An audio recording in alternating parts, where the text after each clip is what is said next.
Yeah, how you doing? It's the first Club Kirby of the week, and it's also the midweek edition of Club Kirby. Clearly something has gone wrong. I hope you're doing well. I hope you're doing better than I have been. Hold on, let me just adjust my volume here in my headphones. Bring the music down a little bit for me. Welcome, it is the Wednesday Club Kirby. What is Club Kirby? Club Kirby is a regular, somewhat regular art live stream slash chatting live stream slash a little bit of gaming live stream, a little bit of everything really, I suppose. With me and PNG Tuber from I am John Porter. I am the creator of the comic book series Kevin Morgan Kirby. What was that wailing? That music's kind of annoying. Hold on, I gotta change this music. I have some guy warbling while I'm trying to do my spiel. This is the shilling portion of the stream. I try to get the shilling portion out of the way early, and then we can just get into chatting about whatever. So, Kevin Morgan Kirby is a superhero comic book series available to read digitally. You can read the earlier issues, or the earlier versions of issues 2 through 4 on readcmc.com. If you go to the comics link, you will find links there to the PDF and CBZ versions of issues 2, 3, and 4.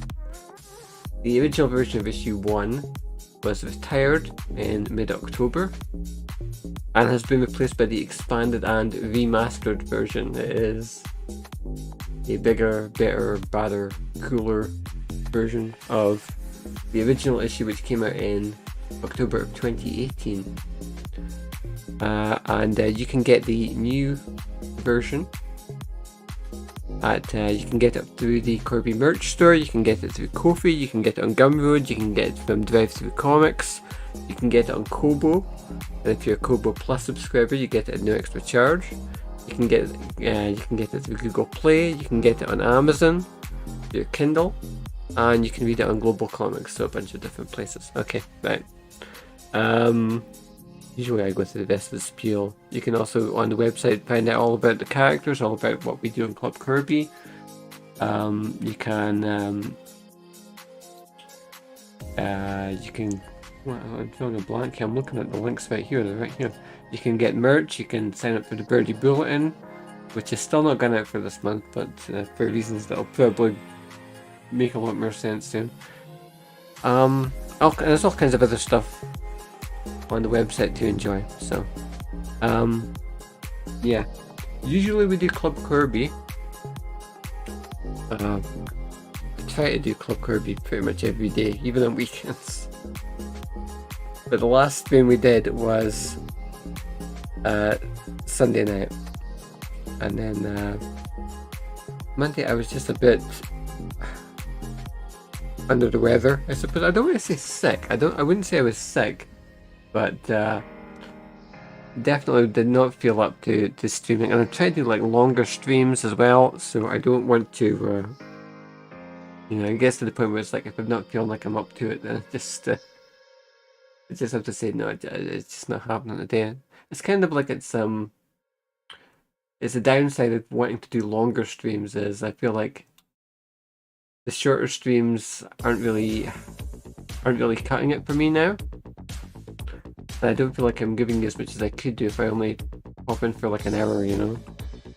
And then on the other hand, it's like when I go to do these like longer streams, it does take more out of me, and I have to have like more energy to get through them, which I did not have on Monday. I was really drained on Monday. It felt a little bit better yesterday, and then even today, a bit better again today, but still before I was due to start this evening's stream, I just kind of felt like I'm still a bit heavy of head, you know what I mean? It's like I had to power through it to try and get ready for tonight's stream, but we're here. We're gonna try and do what we can anyway. We're gonna be here till I think almost 11 o'clock tonight. Or maybe 11 on the dot. Hour 1, we're gonna do our usual thing. We're gonna do the art stream for the first hour. Hour 2, we're going to do some chatting and maybe some tier lists tonight. And just talk about stuff for a little bit. And then hour 3, we're gonna go back to Super Mario World and play a little bit more of that. So that is what's on the agenda for this evening. Chat, even though I've been under the weather and certainly not, I didn't feel like I was up to being here, and I didn't feel like I had enough energy to commit to streaming, but I've been drawing anyway. One of the other reasons I didn't want to stream on Monday was I was just getting so frustrated with the way that the issue 2 remaster, or the specific page that we were working on, was going. And that carried over into Tuesday because it was like right up into the early hours of last night. I was still going, so I'm working hard anyway. Even if you don't see me on stream, know that I'm probably off somewhere working hard. I'm probably working hard on a comic at that. So let's jump over to Krita and we can talk about it and I can explain what happened. We're in the wrong tab. That's the page we're going to be working on. But before that, let's talk about the page that we were working on. In fact, actually, can we jump back to it? No, it's okay there. I'm getting confused because we're going to be working on page 10 today, but I want to talk a bit about page 9, which was the one that we did on stream. But we're not doing any more work on this tonight, on this particular page, but this is almost the page that broke me. If ever there was a page that I've worked on that was just began to feel like it was insurmountable, or the one that really made me feel like I've got to make some changes because the way that I'm doing things is not sustainable, it was this page. And a lot of it you've seen me do on stream because we did it over days and days. We redid all of the original art on stream, and then we went back and started redoing the colours and everything. And as I've talked about on stream many times, these pages that have Morgan in here are very difficult because of the fact that she's got this transparency thing going on and like the glowing effects and all this kind of stuff. But not so much the glow, but the transparency stuff, and the fact that every time she appears, all of that has to be managed in a separate set of layers. And it's just there are so many more considerations every time that she appears, and I've spoken a lot about my regrets about ever committing to doing any of those kind of like fancy highfalutin transparency effects in the comic. I feel even more strongly about that now because the last couple of days have just had me like pulling my hair out. But it wasn't even just that, right? All of that was bad enough, and it did dramatically increase the amount of time that I had to spend drawing this page. But the other thing was, then I got to the end and we'd already drawn these panels. These look a bit different than they did the last time that I showed them on stream. The last time I was well, yeah, when we were doing the colouring stream, I was like on Sunday night, I guess. I thought that these were done. They weren't. I was just looking at them and I kept going over and over and over with them, just trying to fix them.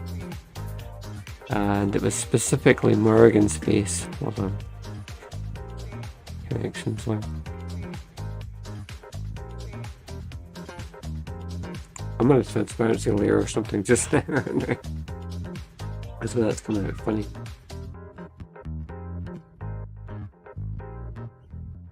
Hold on.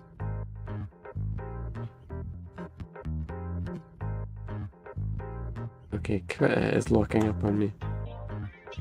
I'm just trying to, I'm not trying to draw anything on here just now, I'm just trying to demonstrate. Right. I don't know what I'm doing. The face, in general, did not come out right. And Corinne's didn't really either.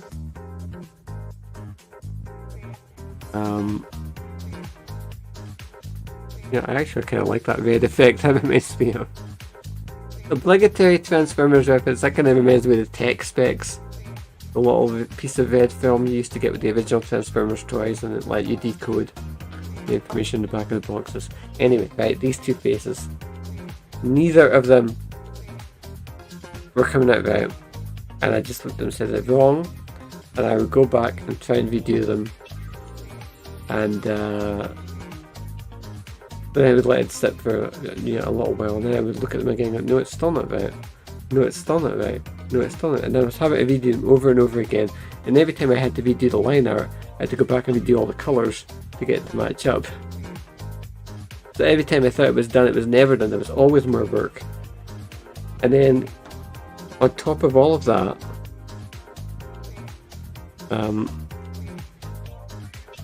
the hair wasn't right either. For either of them. Morrigan's hair was too big.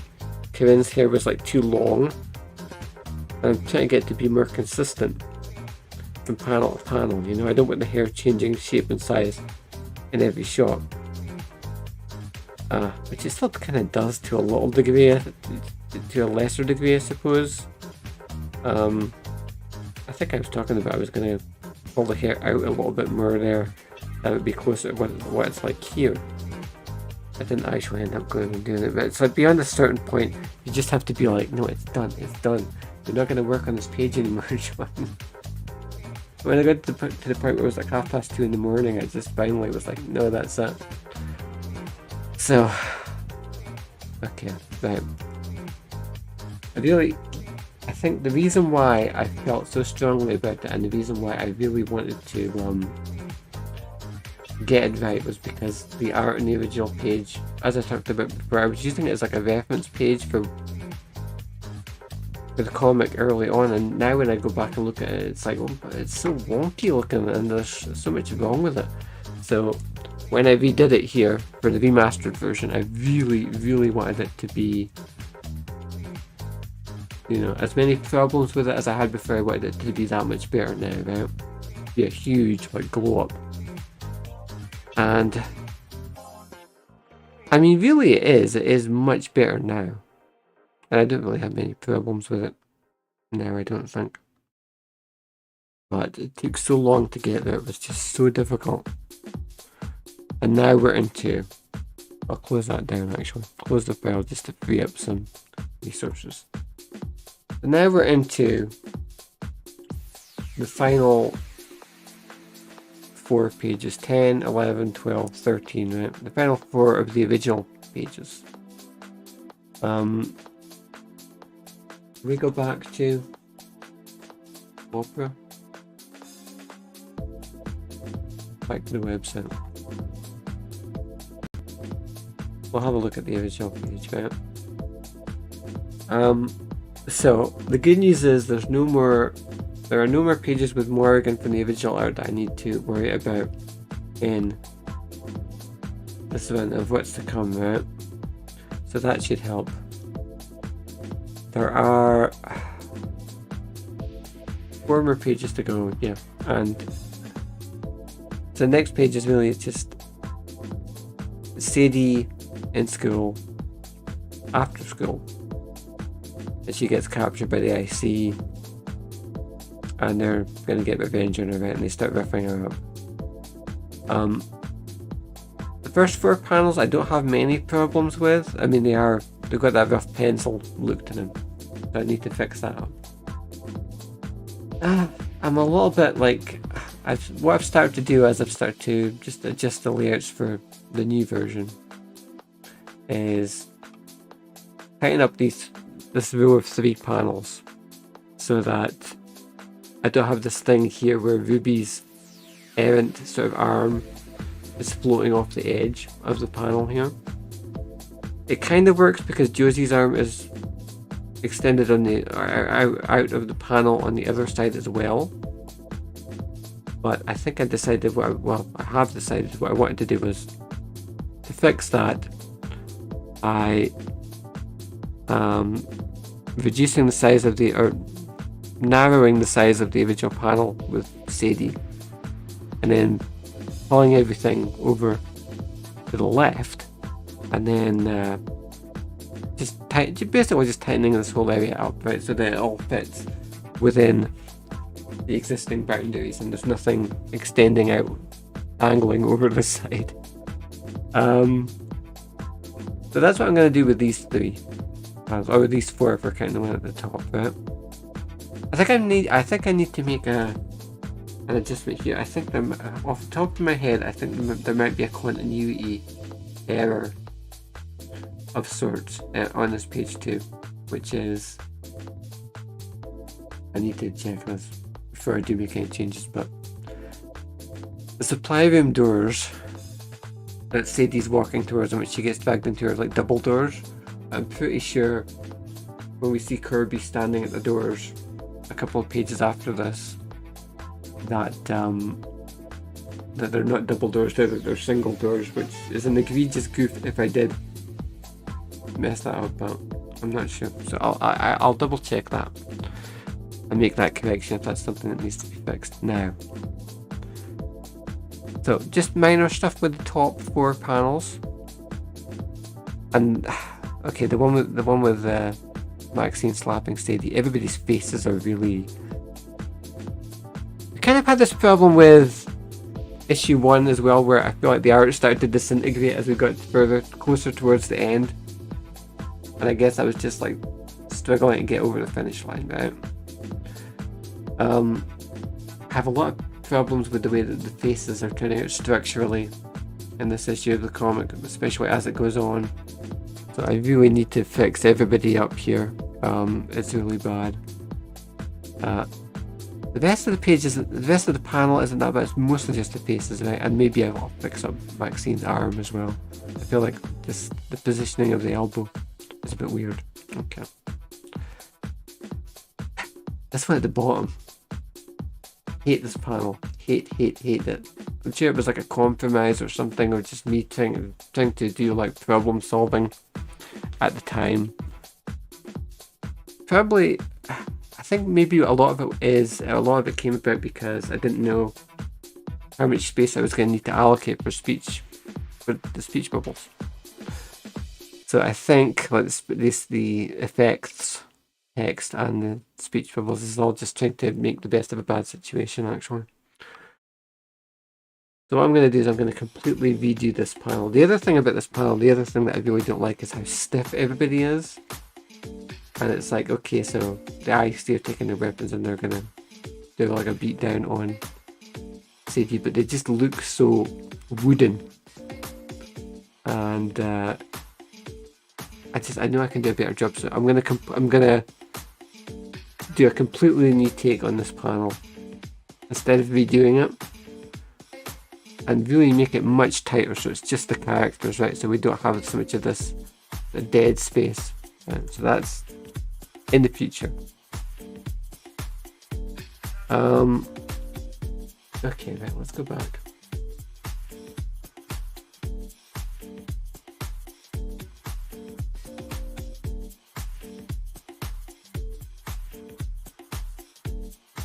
That kind of gives you some idea about what I'm trying to achieve with this particular panel, this particular page.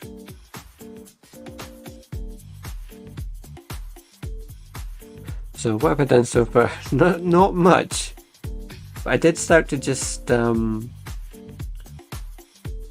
amend some of the panel placements. You can see here, if we look at the row of the 3 panels, I've kind of pulled them in, and like I said, just made things a bit tighter. But as far as the first panel goes, I just started to do a little bit of work on that this evening. I think I should probably have. Hold on, let me adjust that. A little bit of Sadie's jacket at the back there, but okay.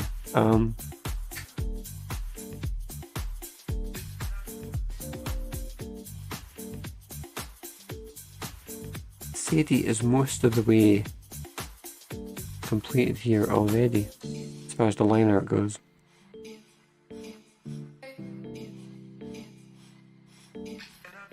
Just need to make a few little additional adjustments.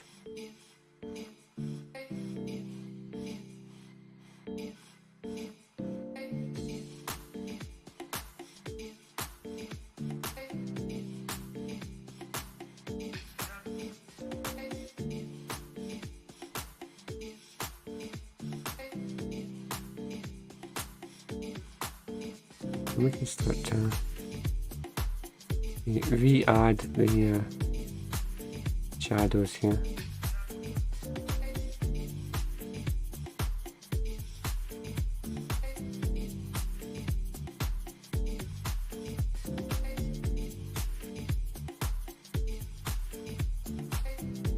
So yeah, chat, the truth is I suppose I could have did a lot of the work that I was doing on stream, obviously, as far as fixing up that previous page.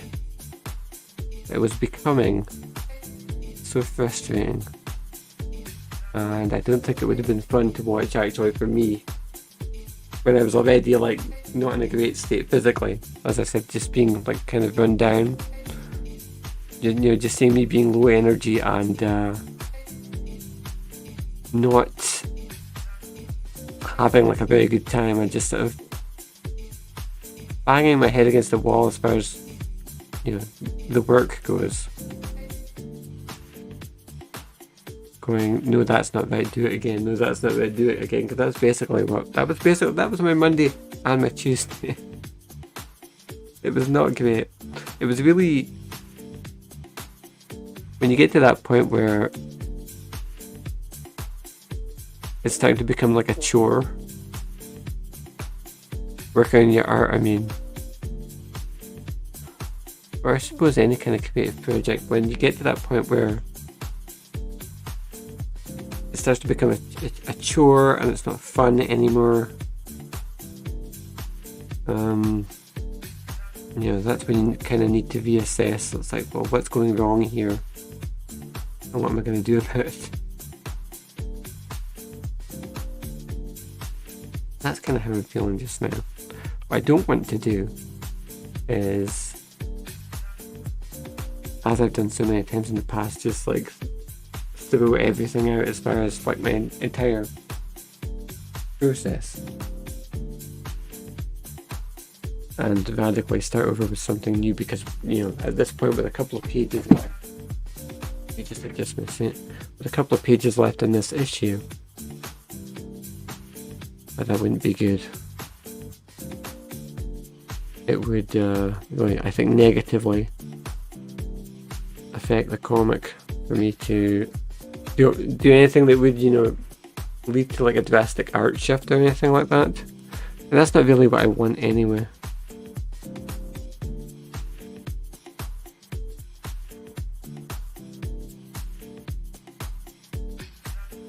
I think what it boils down to is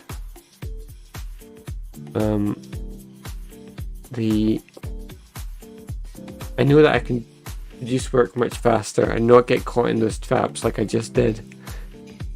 And I think a lot of the reason why I was getting caught in those traps was just because that's just kind of the nature of the old pages, right? That they had all those excessive like special effects and things like that. And I can't really go back and amend the original source material without getting in the weeds again as far as fixing everything up goes. It's just inherently that's like a part of the work as far as those pages go. So, like, the only real way around that would be to just redraw them totally from scratch.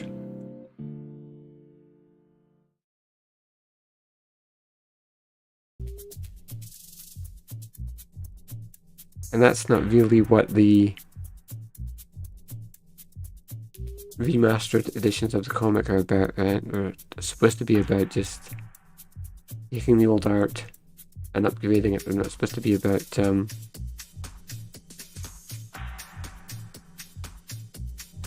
and making entirely new versions of the old stories.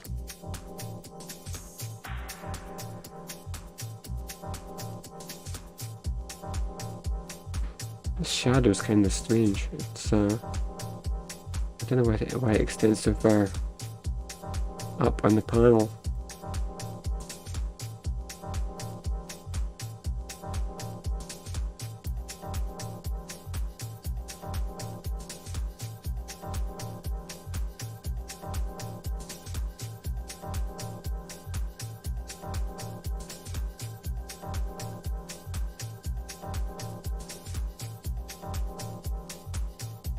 Okay, let me just take a sip of my drink here. I noticed I was a bit more gravelly voiced than usual before I started the stream tonight. Again, maybe just because I've been under the weather.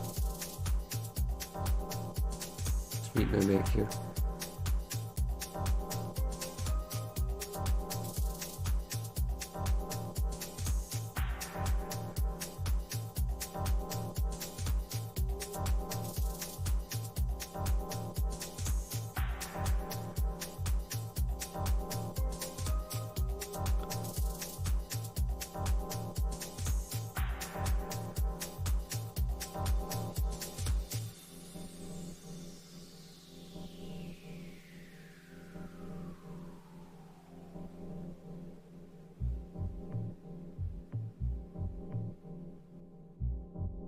Okay, we'll just start to add in background details. And again, try not to worry too much about if anything is not going to be perfect. That's, yeah, after the last couple of days I really just need some easy wins, but I just need to get some stuff done really quick. And we are into the final 4 pages of the original art from issue 2 that need to be redrawn. So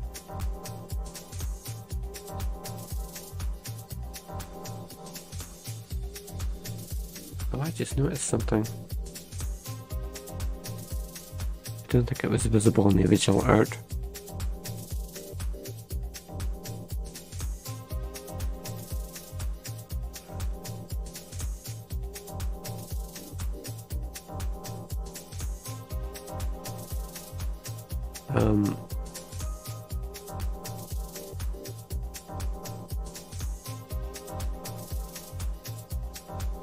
Is part of the storyline that Sadie is wearing a pair of headphones connected to an MP3 player. She's not using her phone. She's not looking at her phone, because if she did, she would know that Krita has been trying to phone her and tell her, I see you're gonna try and get out of the school.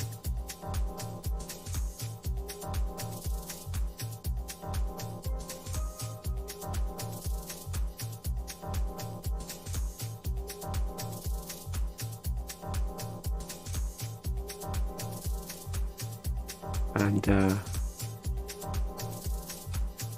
no doubt in 2018 when I did the original version of this comic, I think it felt kind of antiquated that Sadie had an MP3 player and, like, you know, wired headphones and was using that to listen to music rather than, you know, a cell phone like most people would do nowadays. But I assume that we'll incorporate it into the storyline, I think, at some point, but my assumption was always that Sadie is just the kind of person who's like, is so principled that she's like, I will not pay for streaming music services I will not pay to.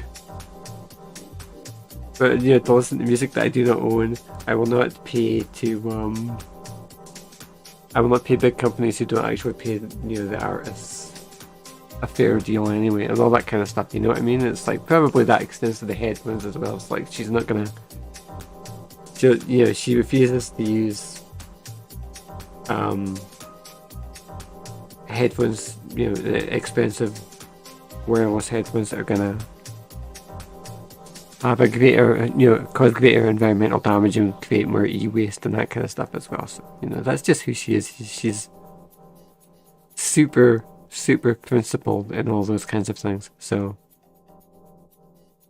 I think that's my headcanon anyway. That's my, I mean, I'm the writer of the comics, so I suppose if I'm telling you that's what it is, then, you know, take that as gospel. That's the reason why that is what it is.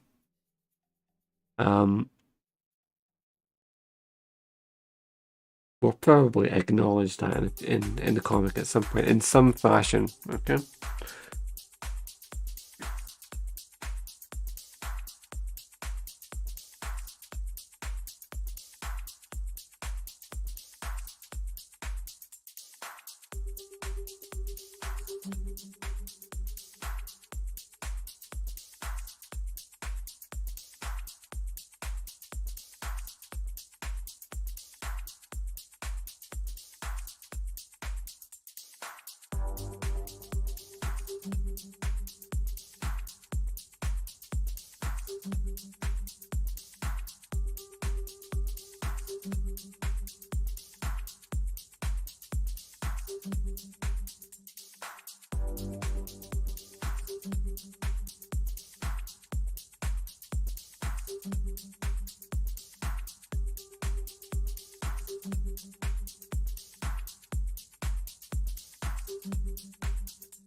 How are we doing for time? About 1/2 Okay, so we can draw for like half an hour. That's fine. Alright. I kind of lost track of time there while I was talking about everything that's happened.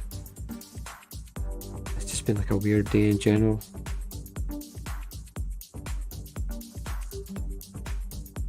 Obviously, we kind of started late tonight as well, so that's kind of threw me off a little bit. Chat, we are really getting into the coldest of the cold weather here now. It is bad.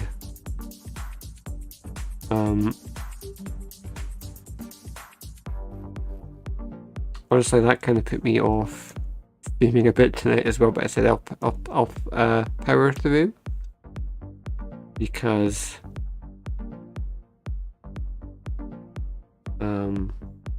you know, that was a big challenge. That was what I've been talking about since we started doing streams again in about beginning of September. I said once it starts to get really cold, that's when it's going to be toughest for me to keep streaming, so I've got to try and make myself carry on. And you know, if I fall off the horse, I've just got to get back on it again.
I actually kind of like this. I don't know if you can see it. Maybe if I increase the opacity again.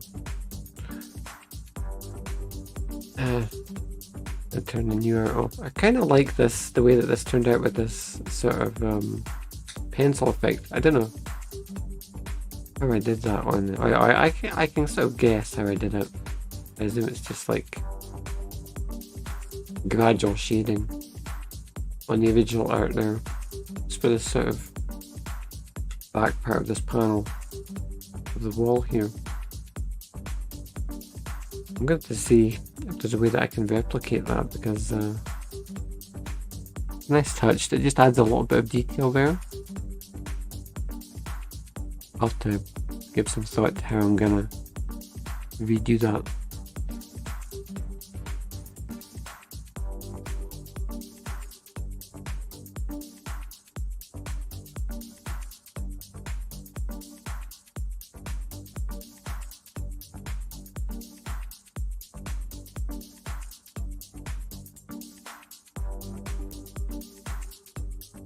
There are big portions of the background that are missing here,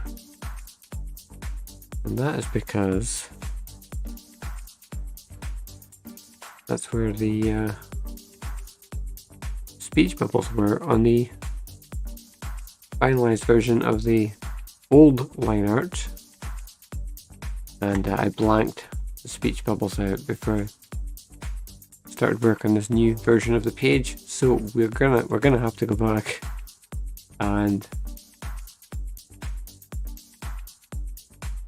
retrace our steps as far as that goes from the original pencil scans of the old line art to fill in the bits that we can't actually see here.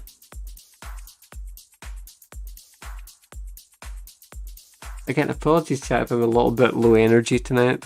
Like I said, I'm just still a little bit under the weather.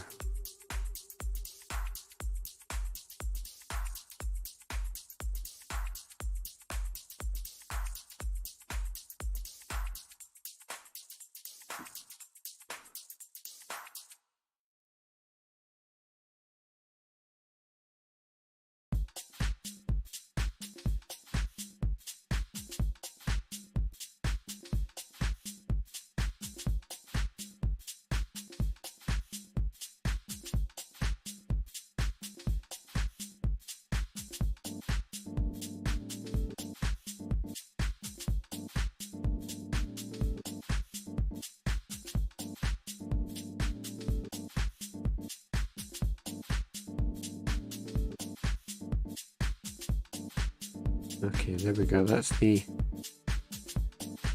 original pencil art. Now it's not going to be a one-to-one match. So I think it just didn't align correctly, 100% correctly when I pasted it in, but good enough for us to use as a guide. Figure out where everything is supposed to go.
Ultra 64 development team, hello.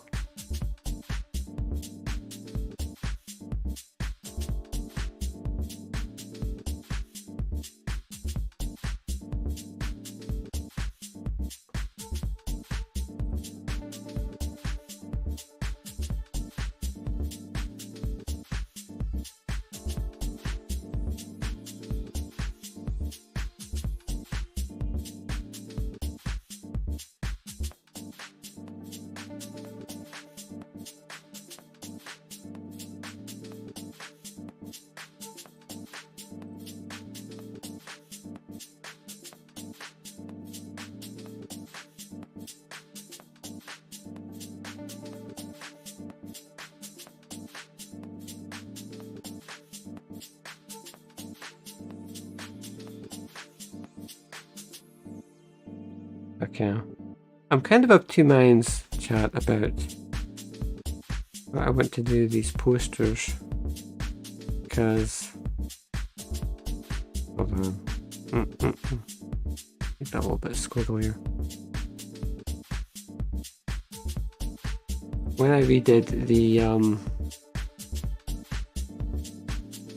the art, adapted the art for the original version of issue 2, I just used some standard fonts for the text here.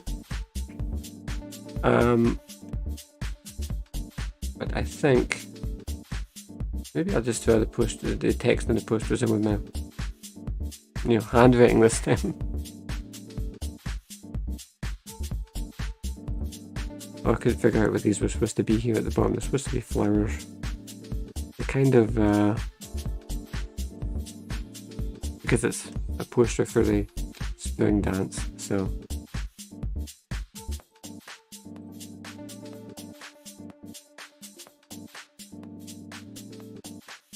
I don't know, something like that. In chat,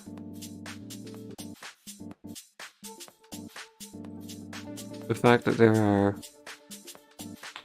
posters here for the spring dance is in line with the fact that issue 1 of Kirby took place in, I think, late February or early March. It was a couple of weeks after Corinne's birthday, which is on, if you're interested, a little bit of trivia.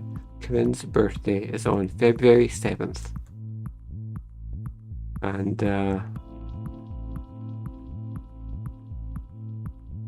of course, in issue 1, the events that take place there happened a couple of weeks after that, because Corinne was supposed to be given the mystical sphere and she isn't, but she finds it anyway. And then of course in this issue, a couple of weeks more pass in time as she's developing the armor and is on the way to becoming Kirby. So you gotta figure by now we're into like March-ish in the comic. By this point in issue 2. So it kind of makes sense that posters on the wall telling the students at Annandale that the spring dance is on the way now. We didn't see that in issue 3 or issue 4 either, because those events take place over the following weekend, right? But spring dance. The spring dance is coming, chat. In a future issue, I feel pretty confident in saying we will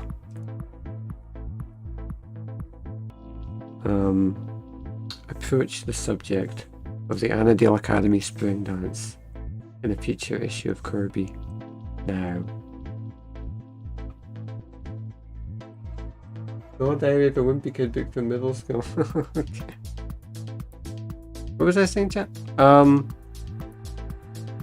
Will we see Corinne go at the spring dance? I don't know. Maybe there'll be a twist to it. Who knows how that's going to play out. You're going to have to stick around because we're a long way off from issue 5.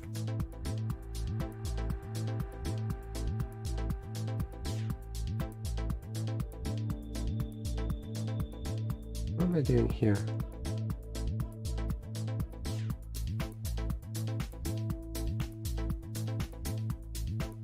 Let's try and line these piles up a bit better.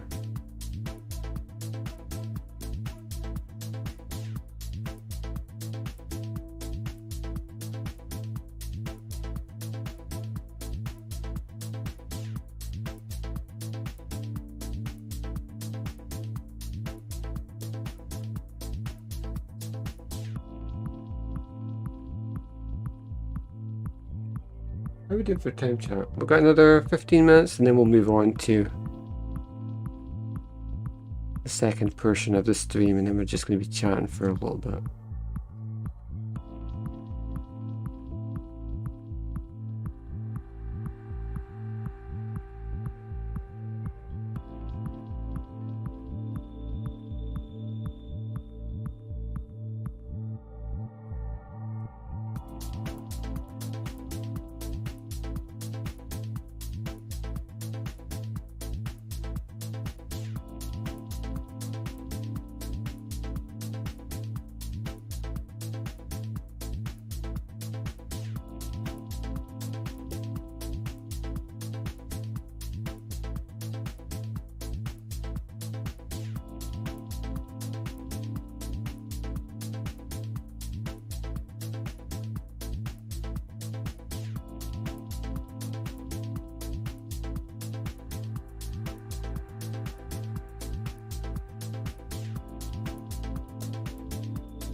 Right, I still don't know what I'm going to do about those double doors.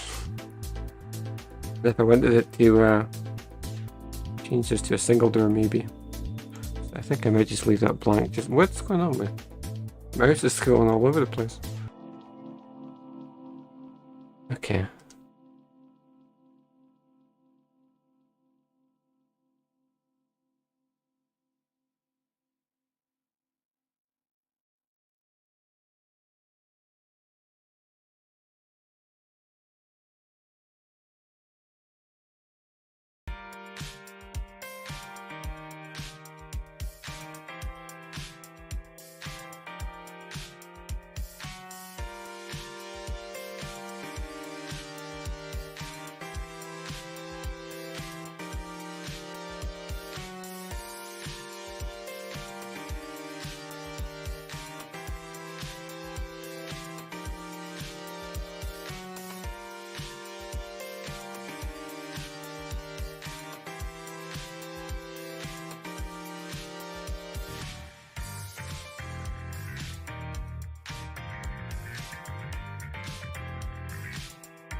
Okay, I think what we're going to do is I'm going to switch that layer off.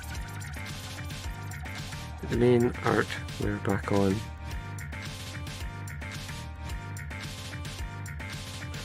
What I don't want to do this time around, especially after everything I've just been through with the previous page, is have too many layers going, you know, and then the file size just gets out of hand and it gets more complicated to manage everything. So one of the things that I did when I was setting up the document here for the new version of the page was, well, first of all, it took like an age just to get it to open because the file was so big.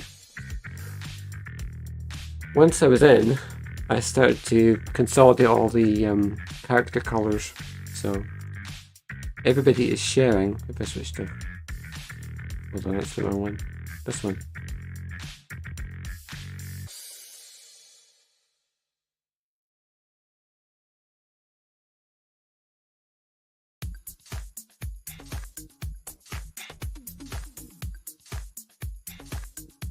I'm not confused even myself now. Yeah, there we go. We're going deeper. So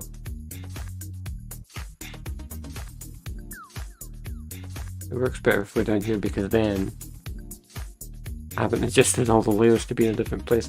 Right, so what I was going to say was all the character colors are all consolidated now into a single layer for the moment. Just an effort to try and keep everything organized, and the same with the backgrounds. We're going to try and follow the same kind of principles as we go on and not create too many new layers this time around.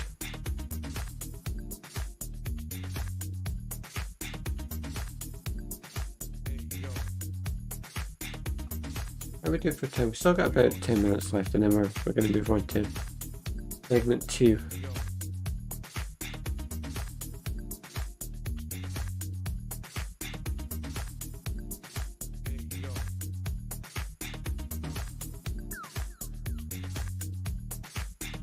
Okay, we could actually start to fix up the colors right here and not wait around.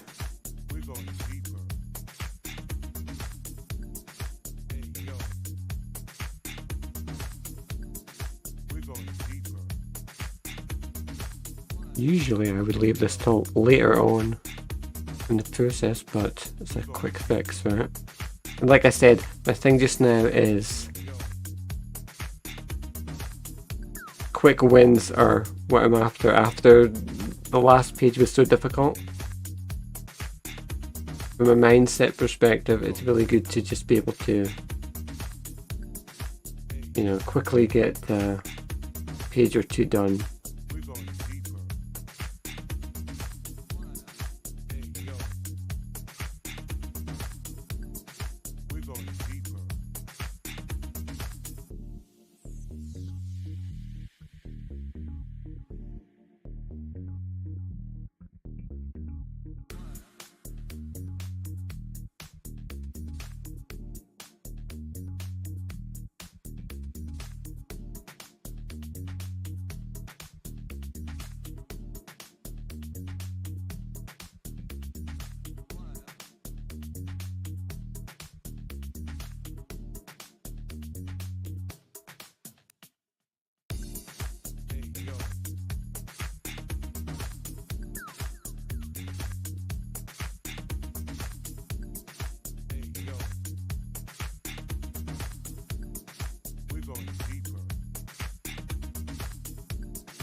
Safuki, hello.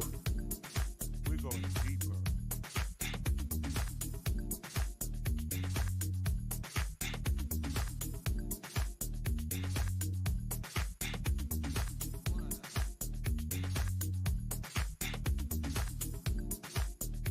Doing well.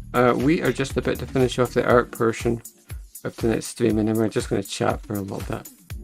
And then later, we're going to play a little bit of Mario, but that's still to come.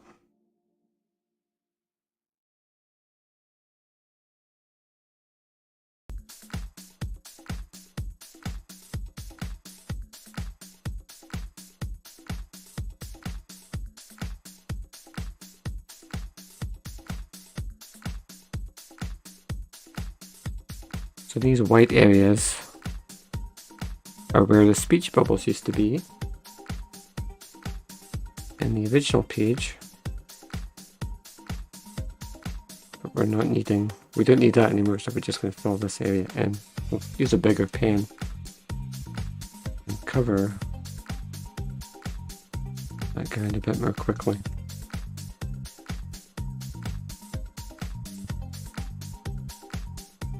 And the old art won't always match up with the new art.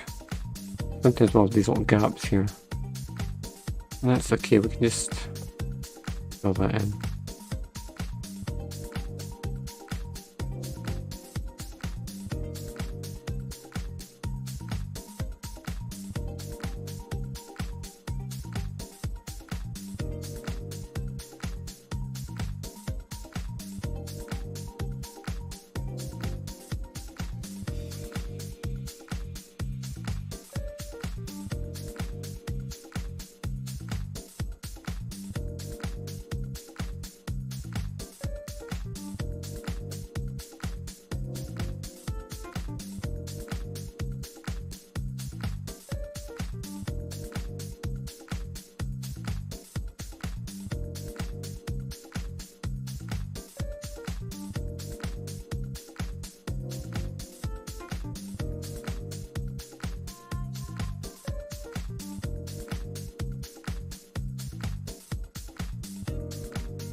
Okay, not gonna lie. Yeah, you can get a bit wild with it when you're just filling in a big area like this. It can be really cavalier.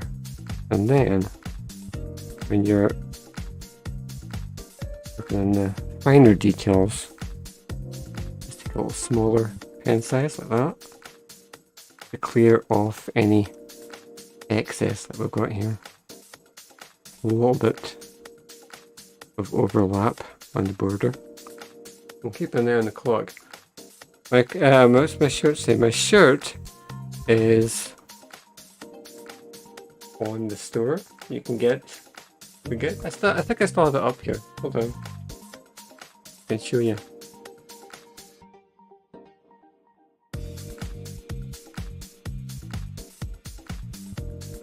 Do I have it here? Let's see. There it is. Any second there, I'll reload.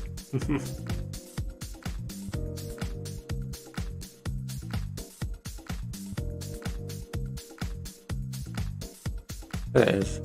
The shirt is available in the store. It's the CORBIE 310 shirt. It's a homage to the famous wrestling shirt Austin 316. And on the back is CORBIE with a little logo at the top. So, yeah, I had the actual Austin 316 shirt, but mine disintegrated, so I do actually own that shirt for real. I just wanted to have the design selfishly for myself, so I thought, you know what, I'll put it on the store as well. Where was it? Yeah.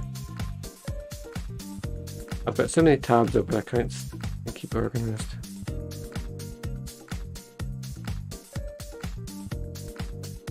Yeah, CORBIE yourself. Well, you're in good company there. Don't worry about it. But that's my comic, so that's what the stream is all about, or at least that's what the first hour of the stream is all about. We just work on future issues of the comic.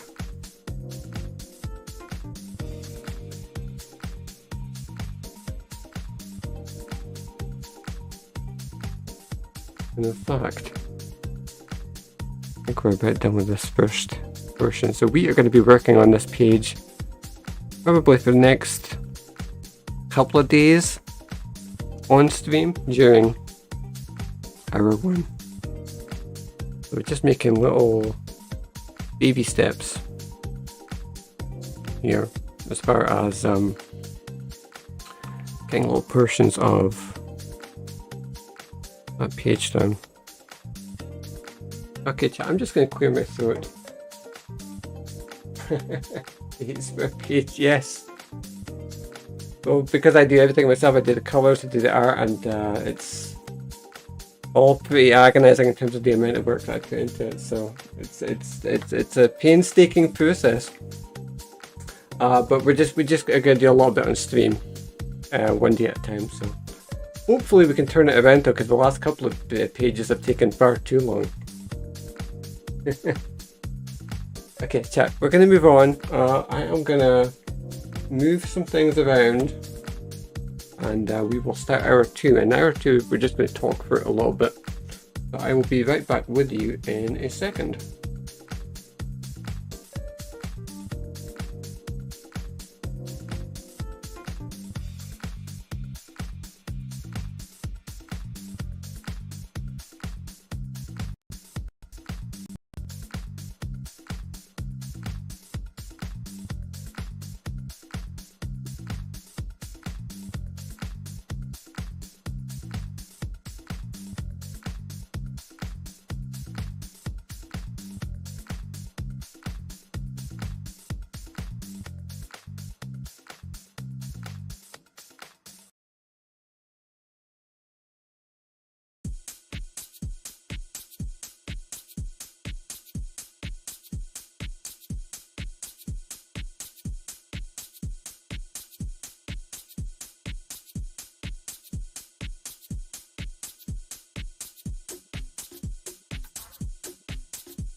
Okay, chat, I've been drawing non-stop. Well, not so much today, but the last 2 days I've just been drawing.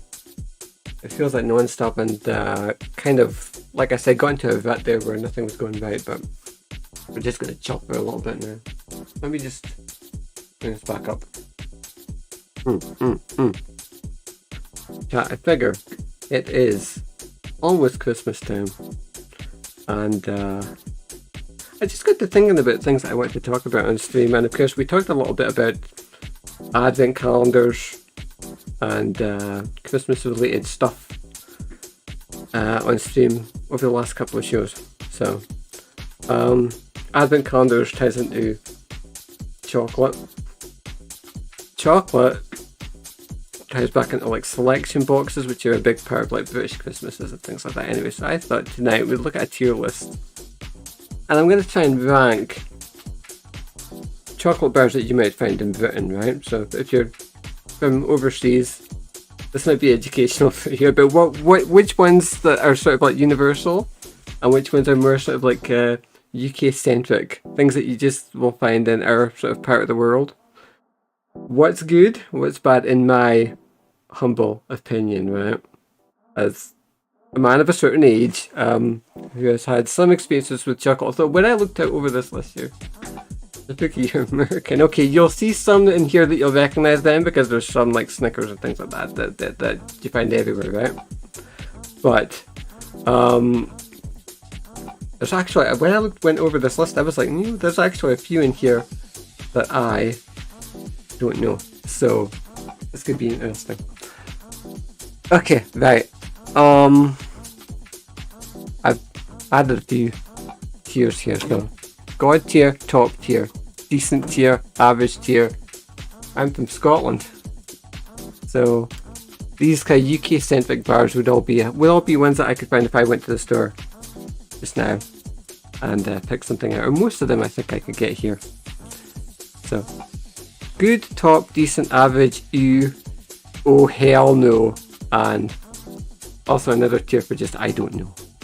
So if there's anyone's here that I haven't had or don't remember having, we'll just put them in I don't know.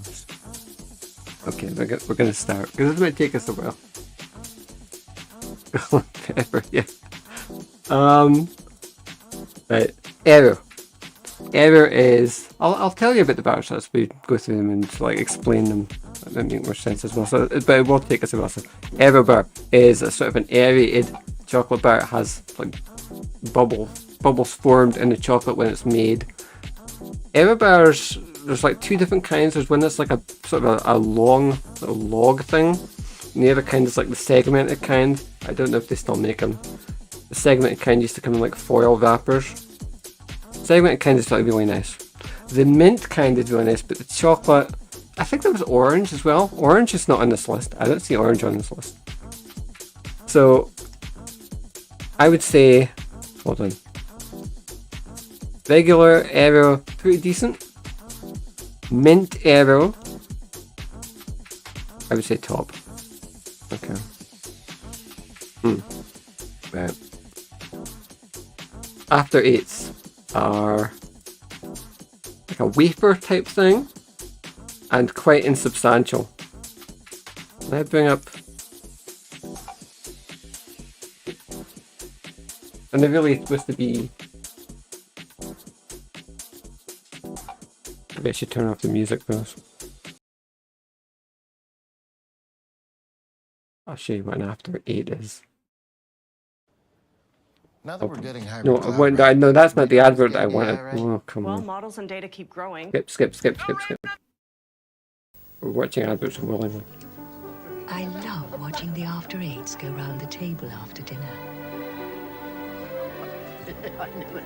It's fascinating to see what people make of those elegant envelopes.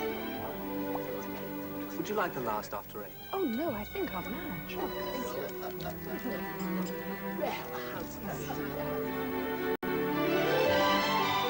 After eight, wafer thin minutes. Yeah, exactly. Wafer thin, right? So I'll put the music back on. Okay, so after it's, they are kind of like minty chocolate, but they're pretty insubstantial. They really are just like, hold on, where am I at now? I've got the wrong tab open. Back to the tier list. Okay, right. So they're really insubstantial, there's not much to them, they're not brilliant. Hovering between average and ooh. I'll say average. Okay, right. Okay, Boost Bar by Cadbury. It's pretty, again, I like the substantial chocolates, right? I don't like, I don't know, tiny little measly morsels of chocolate. So Boost Bar's just like a good chewy sort of chocolatey thing. It's a decent size. It's all right. I mean, you can like really chew on a Boost and get your teeth into it. So I'm gonna say decent. Bounty. Okay, right. Bounty's controversial. Bounties, the little ones that they have in the mixed boxes of celebrations with all the other Mars brands, were so unpopular that they got rid of them and they took them out of the circulation, so they're not in there with all the other Mars brands like Mars and Snickers and so on. The big tubs of mini chocolates that people get at Christmas and for other events. They have like they're just chocolate with like a coconut filling. Really divisive, but I quite like them. I'm not gonna say they're the best chocolate ever, but I do think they're at least decent. Bourneville is a dark chocolate. I have not had it in a long time. Yo, I thought I was okay with dark chocolate. I got gifted some, I think last Christmas, and it wasn't Bourneville particularly, but my brother said Why do you have dark chocolate? You don't want that dark chocolate. You don't even like dark chocolate. And I'm like, well, you don't know that, not necessarily. And then I went and actually tried some of it, and I was like, no, you're right, I don't like dark chocolate. So I'm gonna put Bourneville in oh hell no, just on principle, because it's like I kind of fool myself into thinking that I like dark chocolate. I prefer regular, milk chocolate, the normal kind of chocolate. So Cadbury's buttons are intended for like toddlers, but you can really have like a little packet of buttons if you get. They're common in like Christmas selection boxes, so you'll get them in a box with like some other chocolates that are suitable for kids as well, and get gifted a lot at this time of year. They really are just like tiny little buttons of chocolate. There's not much to them. Like if you're an adult, you can kind of work in a packet of buttons in no time. So they're kind of underwhelming, and I would say, not worth bothering with. I would say, I'm gonna put them in. I'll put them in ew. I don't think they're like. I'm not so. I don't think they're like repellent or anything. Carmack got retired just recently, and there was a bit of an uproar about it. I don't remember having it since I was a kid, so I don't really remember it vividly enough, and maybe that's why they got rid of it, is because nobody really was buying it in any kind of numbers anymore for the last couple of decades. So I'm gonna say I don't recall Carmack enough to really give a strong opinion on that, so I'm going to put it in I don't know. Chomp bar is like another little thing. It kind of, again, often bundled with like Cadbury's buttons. You'll find it because again, it's like a little one that kids can buy with a few pennies for chocolate money, for pocket money. There ain't much to it. It's kind of got like a rubbery texture to it. I don't know how you would describe it. Very insubstantial again, so easily paired with buttons, but again, something that if you're an adult, there's not much to it. So I'm going to put it with buttons and say it's no give it shakes. Okay. Galaxy counters. I do not know that one, so I'm going to stick that in I don't know. Cadbury cream egg. You only get it for a couple of months a year. In fact, they'll probably start popping up a few weeks from now, usually right around Christmas time. They start materialising in the shops for the springtime. So it's like you get from pretty much, you could almost say from Christmas Day till Easter, right? Is when cream eggs are officially in the shops, usually. I'm not really a fan. The chocolate is okay. They have the cream in them. It's just kind of sticky. It's kind of hard to circumnavigate, if you know what I mean. Like, they had a campaign about how do you eat yours, because there's like different ways that you can get in there, actually get the thing in your mouth. So I'm going to say, maybe this is controversial, I'm going to put them in ew. Crunchy. Crunchy is like a honeycomb sort of filling, and in fact it's mostly like a weird sort of honeycomb thing. It's almost more like a biscuit that's covered in like a thin layer of chocolate, and that is why I don't like it. It's like a weird rough texture in your mouth, I find. So I'm going to put it in ew.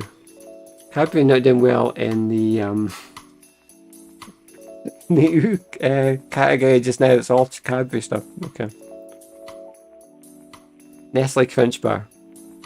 I absolutely love Nestle Crunch Bar. I kind of have some, like a lot of people, I kind of have moral objections to Nestle and their business practices, but I cannot deny Crunch Bar's god tier. I'd love to find like an ethical alternative that's not made by Nestle that's the same idea. It's just like chocolate with the sort of the rice, the crunchy rice sort of filling. But I've not found one yet. I need to keep looking. Not an easy one to find. I think they launched Crunch Bar here in like the mid 80s, but it's like ever since then it's been like it materializes on and off. But one of my favorites, I would say, Crunch Bar. Curly Whirly. How would I describe Curly Whirly if somebody who didn't know what Curly Whirly was?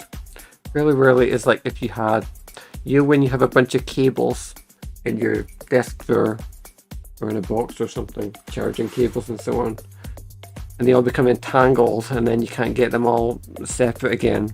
Okay, imagine like those were made of chocolate and you flattened the cables and they all just became like one big long smooshed thing. That's what a Curly Whirly is, but it's not cables, it's just but chocolate, and it's just like this long thing, but again not really substantial because a lot of it is just holes. There's nothing in there. So not a fan. I think what we're seeing here is a lot of the ones that are like the kids' chocolates that there's not much to them are the ones that I like the least. Right. Dime Bar or Dime Bar. It was D-I-M-E when I was a kid, but haven't had it in a while. I just remember it's kind of weird, and it just tastes very different to like a conventional chocolate. So I'm gonna just put it in. Oh hell no! I'm pretty sure if I had a Dime Bar now, I would not change my mind. Okay, Caramel Bar, but I'm really tempted to put Caramel Bar in God tier, or maybe top tier. It's right on the right in the bubble there. You know what? Since it's almost Christmas, I'm going to be generous and put it in God tier, right?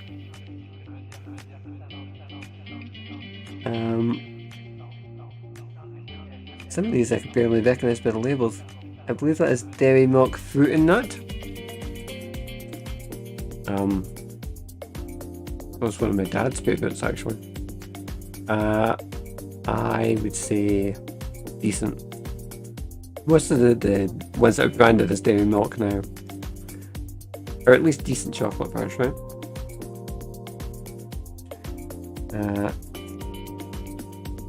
That one, I don't even know what that is. Can I open that in a new tab? No, I can't. Okay. I don't know what that one is. I'm going to say I don't know. Dairy Milk Oreo. I've never had that one. Dairy Milk Whole Nut. It's kind of the same as Fruit and Nut. Kind of in the same ballpark. Cadbury's Dairy Milk, just standard Dairy Milk. Pretty top tier, I would say. I know people complain about that the chocolate quality isn't as good as it used to be, but I still think it's pretty good, relative to some of the other things on this list anyway. Double Decker is a bit like Boost, but it's kind of got more of a it's got like a cookie base to it, while still being like chewy as well. So it's kind of like two things, right? You see, so hence Double Decker. So, yeah, pretty good. Not maybe God tier, but certainly like top tier, I think. Eclairs. I don't know. Just Cadbury eclairs. No, I don't know those specifically well enough to say. Ferrero Rocher. I don't know if I can even say that. Favoured by the Ambassador. And I think I'm going to fill them with After Eights. Again, they're in that same sort of thing as After Eights, where they're like these after dinner sort of party function chocolates, but not something that I'm really into. Cadbury's Flake. Think about function or functionality. Flake is it's just like a long tube, I guess you would say, or a long stick of chocolate. It was actually designed based off of using the excess chocolate that they had in the Cadbury factory. They just said, what can we do with it when it comes off of the conveyor belt? And they just said, you know what, we could turn that into a chocolate bar in itself. And they took the flakes and they invented the Cadbury flake.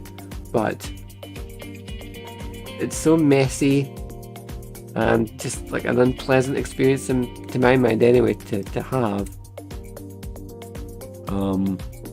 It doesn't taste horrible or anything like that, so I'm going to put it in average. Right, there's two different Freddos here, and I don't know what the first one is. The other one is the standard Freddo. Again, it's like a children's chocolate, but maybe a little bit better than the other ones, I would say. So I'm going to put it in the average too. There's two fries chocolates here, which I barely remember. I think they're both like okay. I haven't had either of those in many years, I don't think, but I remember them being alright. A lot of these are really like the kids' chocolates. Cadbury's fudge. Now, if we're talking about fudge in general, Scottish fudge is fantastic. Fudge, as in the Cadbury's product, the chocolate bar, is just like this tiny little stick of, I guess, like chocolate fudge. Again, like for little kids, really, and quite like low cost. But it is quite good for what it is. So I'm going to take points off because there's not much to it. It's fairly insubstantial, but it tastes good for what it is. Right. Galaxy. I'm going to say I don't know the other two flavours of Galaxy here. The standard Galaxy, almost everybody agrees, is not as good as dairy milk. And no, it really isn't. It's kind of like the counterpart to dairy milk, the Mars counterpart. But I quite like it anyway. Oh, chat. I forgot to update something here. Just be a sec.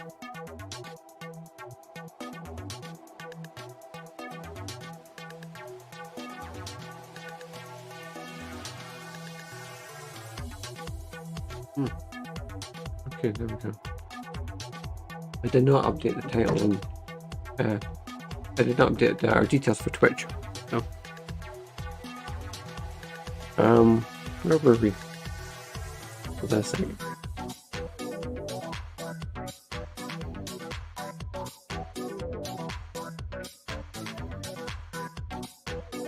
Okay, we're back.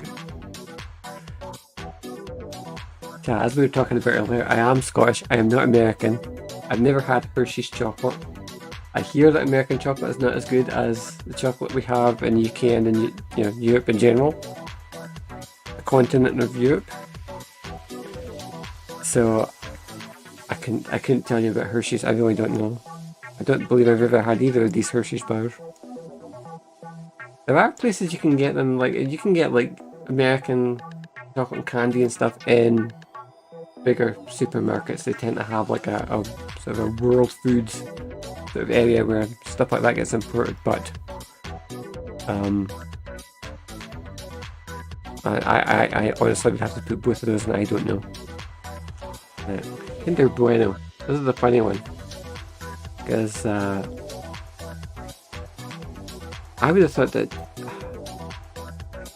I suppose Kinder Bueno, because it's like, I thought, how long has Kinder Bueno been out? And then I actually went to go look it up, and I'm like, actually it's been out since like 1990. I didn't remember ever having it, so I'm gonna put both and I don't know. It's very strange that somehow I managed to never really pay much attention to Kinder Bueno, although I know it's quite popular. Kinder Surprise, on the other hand, yeah, like a big part of my childhood, honestly, was Kinder Surprise. I don't know what the toys are like now, but like you get some chocolate and a toy. Awesome. I really have like strong memories of when they used to do the Disney characters, and the toys were a little bit better. Then sometimes I know the toys are not great, Sometimes it really it's just like two bits of plastic that you stick together. But when they did the Disney characters need to collect the set, those were fantastic. So, I honestly, the chocolate, I admit, if we're just going to, the toys are kind of swaying me here. The chocolate, I admit, is not the greatest chocolate in the world, and there's not much to it. But the toy is, I mean, the toy does sway me. So there you go. Kit Kat. And yeah, I think a lot of my thing with Kit Kat was when they used to have them in the foil, they were actually kind of unpleasant. The kind of tactile feel of them and the way that the chocolate kind of would melt against the foil. I don't know, it's like a weird thing. It's kind of hard to describe. And nowadays they don't have the foil anymore. I do like a bit of biscuit with my chocolate. But there is that. I can't honestly put it next to Dairy Milk or Bounty or Boost even now. I'm going to put it down on average, honestly. And Kit Kat Chunky, I guess, it's more of the same. I've never had, I gather that's a white Kit Kat Chunky bar. I couldn't tell you what that's like. But Lindt chocolate. I don't recognise this fancy highfalutin chocolate chap that people buy at Christmas. No. Where I come from, the best you're gonna do is one of those, like I said, one of those crappy little Cadbury's selection boxes, right? We're not shelling out for Lindt. Come on. Lion Bar. I've never had the white Lion Bar. Regular Lion Bar, I've not had in a long time, but it has that nice sort of thing of being, again, like a good chunky, chewy, substantial chocolate. But it's a lot like a Boost, actually, I would say. Or what's the other one I'm thinking of here? Or a Double Decker, yeah. I don't think it's quite as good as a Double Decker, but it's as good as a Boost, I would say. Milky Way Magic Stars are, again, like a kid's chocolate, really. But are okay. Not brilliant. I'm not going to put them in ew. I'm going to put them in average, I think. Maltesers buttons, I've never had those. Some of these are too modern for me. I'm an old man, I'm set in my ways, man. What about Maltesers? I think I'm in the average tier. Again, it's nice to have a little bit of biscuit in the chocolate.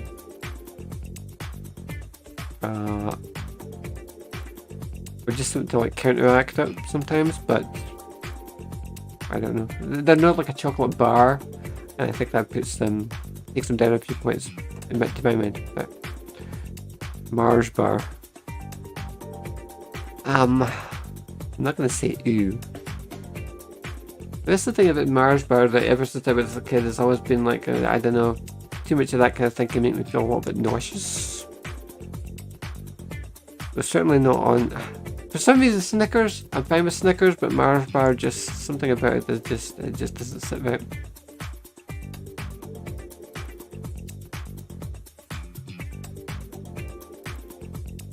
How did it end up in oh hell no? I'm not wanting it in there.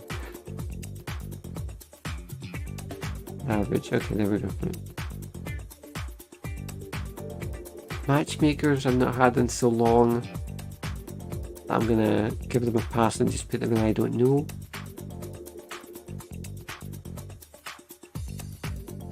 Okay.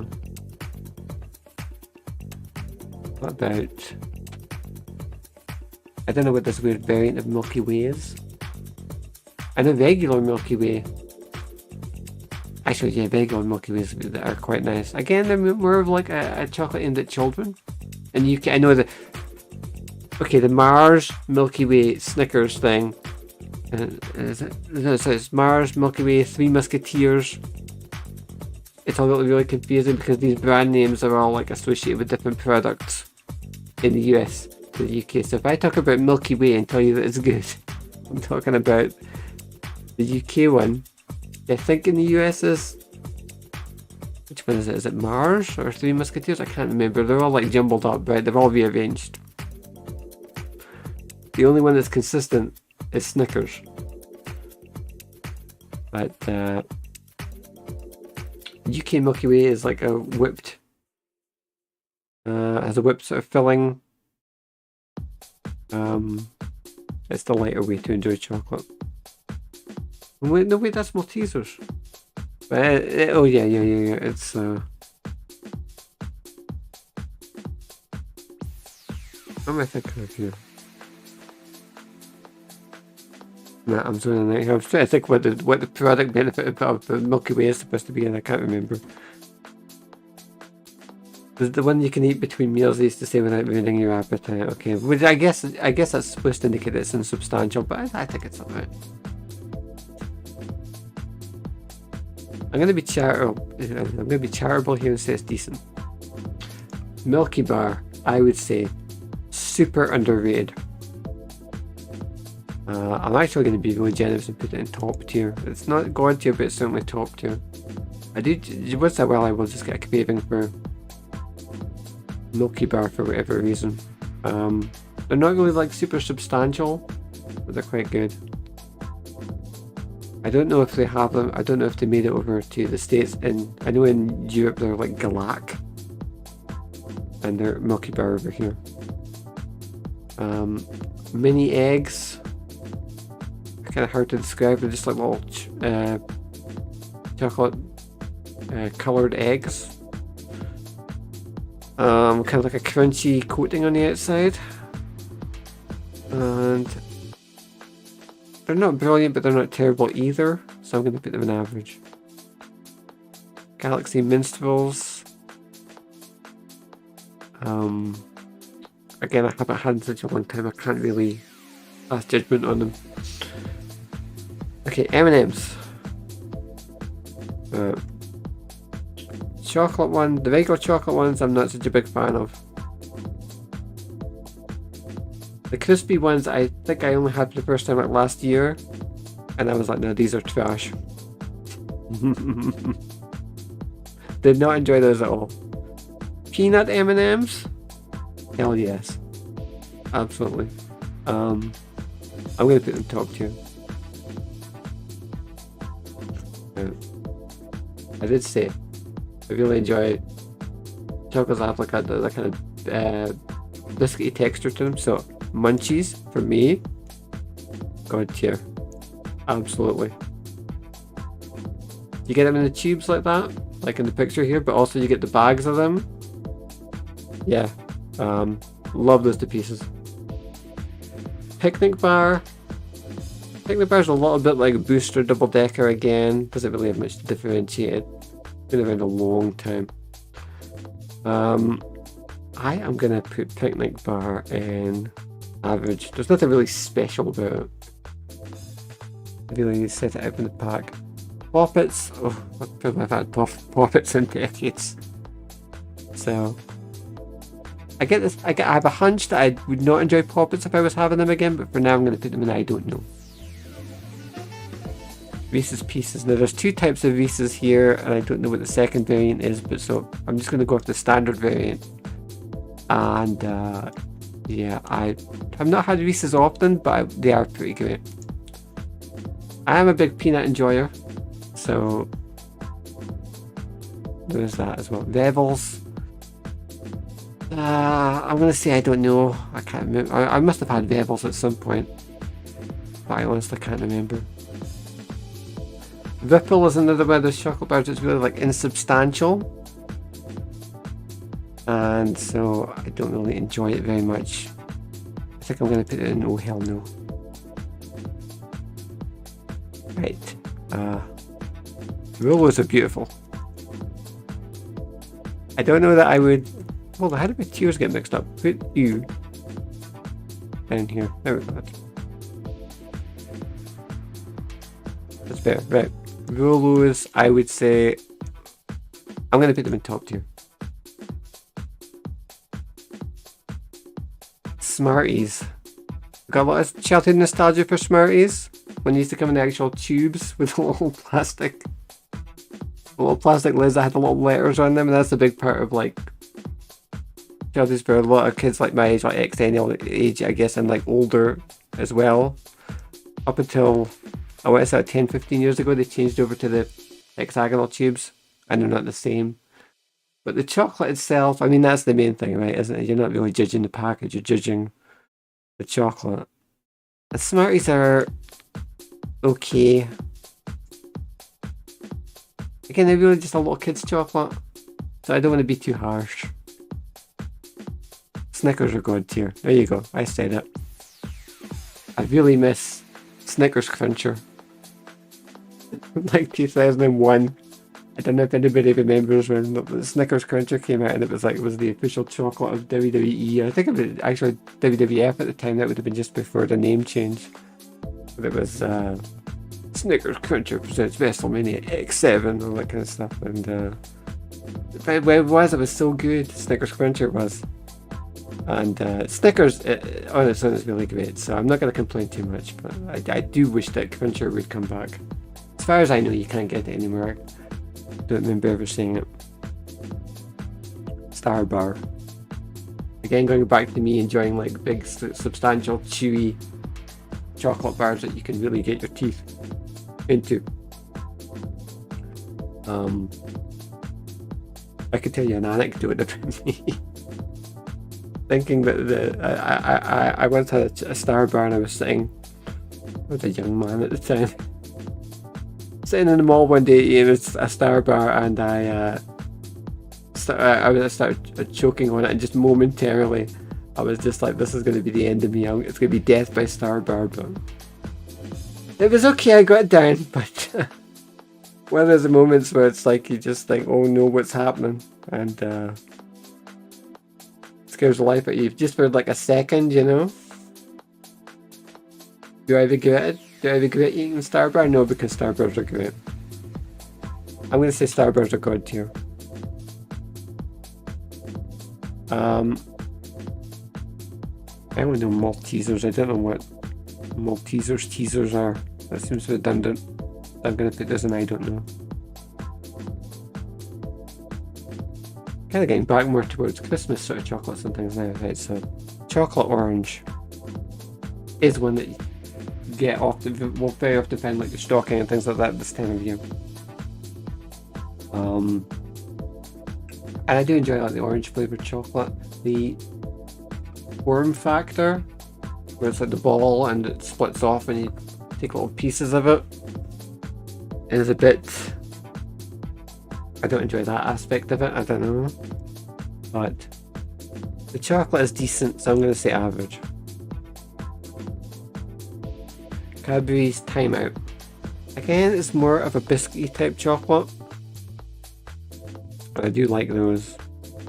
I'm not going to say it's top tier, but I would say it's at least decent. Toblerone is another one with a weird form factor. And I don't enjoy having to trying to like break the pieces off of it. And it's not one that I have every day. But pair that off with chocolate orange as a weird sort of like occasional chocolate that is okay. Oh. Okay, John. Toffee Crisp. Yeah, Toffee Crisp again. Fits very nicely with Star Bar. As well as nice. Oh, is it a God tier chocolate? Oh, I don't know. I've been very generous tonight.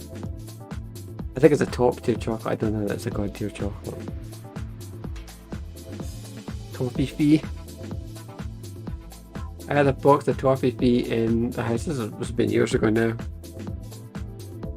I guess I'd been gifted it or something, a box of Toffee Fee, and it was sitting in a box with some other just random items. It's sitting in a carrier bag, in fact, and I think I didn't know it was in there. And we talked on stream a little while ago about how occasionally I do get mice that come out of the house, little visitors. And I found out that it's like, well, the mice obviously enjoyed Toffee Pea because they just got into the unopened box of Toffee Pea and were just nibbling away at it. They made their way into it. So. I don't think I've actually had Toffee Pea myself. Obviously, I didn't eat the Toffee Pea that the mice had been eating, so I don't remember if I've ever had Toffee Pea for myself. I must have at some point, but I can't remember what the actual tastes like. But I hope the mice enjoyed it. Topic. Oh, how I miss Topic. Yeah, Topic was another one that got returned a little while ago. It's got the hazelnuts in it. It's a lot like, yeah, Snickers bar, but with like hazelnuts specifically inside it, I would say. That's the closest like comparison I can make. And again, by Mars, it's made by the same company.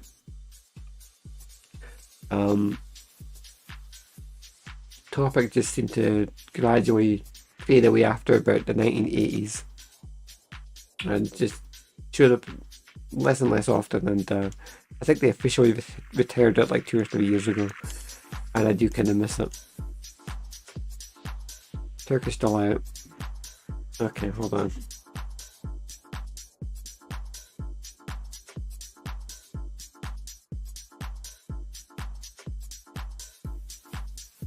I gotta bring something up, chat. In relation to Turkish Delight.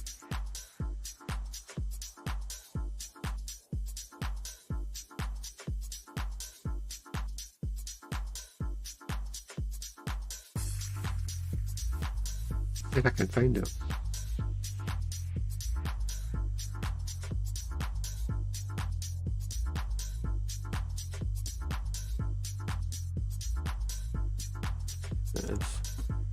Give it this. Let's go.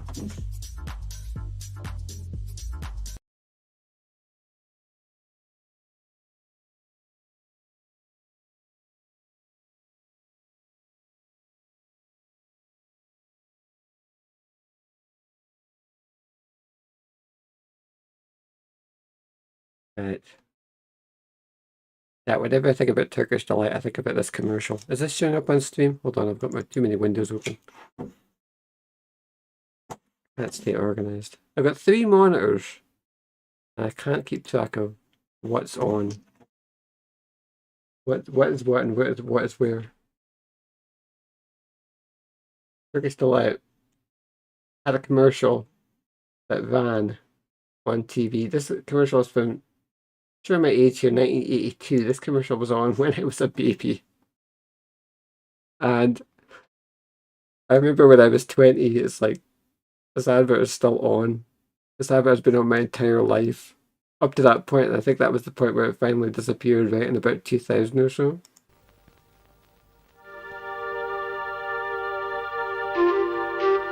I vanished. Where did I go?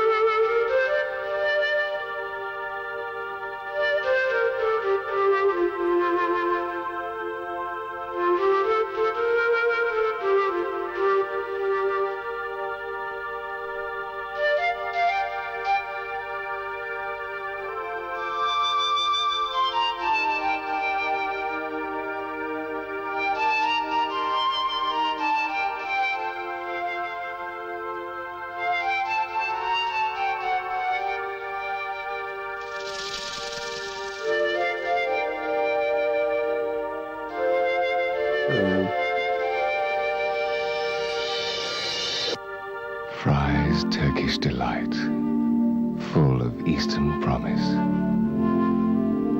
Okay, this damn advert. Yeah. Ran for like, literally almost 20 years, right? And put the music back on. It's just, when I think about Turkish Delight, it's like, that association is still always there because it never went away. It always came back. And by the time we got to that point in like 2000, where it's like, this advert's still on. And it's starting to look a bit dog-eared by this point. It's like, commercials don't look like this anymore. What is going on? But I guess it was just so popular, I couldn't get rid of it. Okay, but getting back to the chocolate. Turkish Delight, yeah, it's like a chocolate with like a jelly filling. And you can kind of see there the form factor is kind of weird. It's like shaped like a credit card almost. Obviously a bit thicker than a credit card.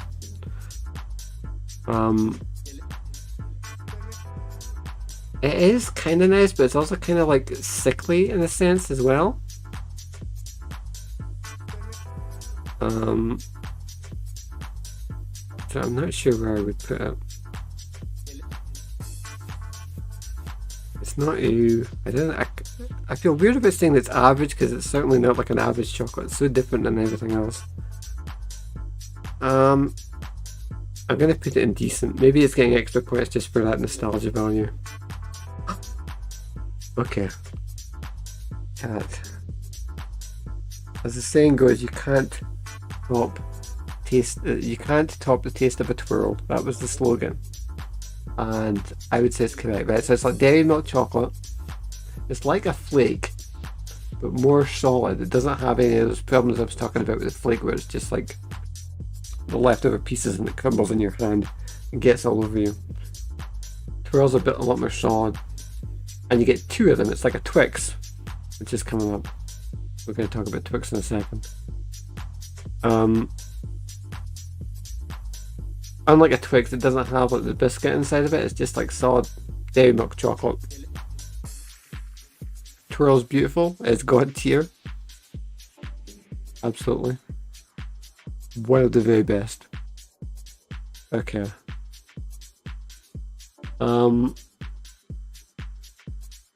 Twix White. I never had Twix White. I didn't know Twix White existed. And a regular Twix. And regular Twix maybe is not as good as Twirl. Or Starburst. Or Snickers or Munchies or Caramel or Crunch. No, I would say it's pretty solidly top tier. It's not god tier, but it's top tier. Walnut Whip. I remember having Walnut Whip when I was a kid at school, right? Go to the store on my lunch break or before I started school or whatever and get myself a Walnut Whip. And I guess it's supposed to be like a sophisticated adult chocolate or something. And my problem with it is in the name, it's the walnut part. It's like a swirl that has like a walnut on top, and I'm like, just give me the whip. I don't need this walnut shit. You're ruining the whip. So I'm gonna say, yeah, at the time I was like, I'll try any kind of chocolate bar once. I'm gonna say, oh hell no. Whisper Gold. I don't even know if you can still get Whisper Gold. I don't really remember it well enough to say. Okay, we're down to the last three. There's no heater on. Must have been money. Okay, Whisper. A Whisper is... The form factor's a lot like the brick style areas we were talking about earlier. And it's the same kind of aerated chocolate, I suppose, in a way. A lot of people really love the Whisper bar. I would say, I don't know, the texture of it kind of puts me off a little bit. I don't think it probably is comparable to the regular chocolate ever, actually. They're probably the same tier.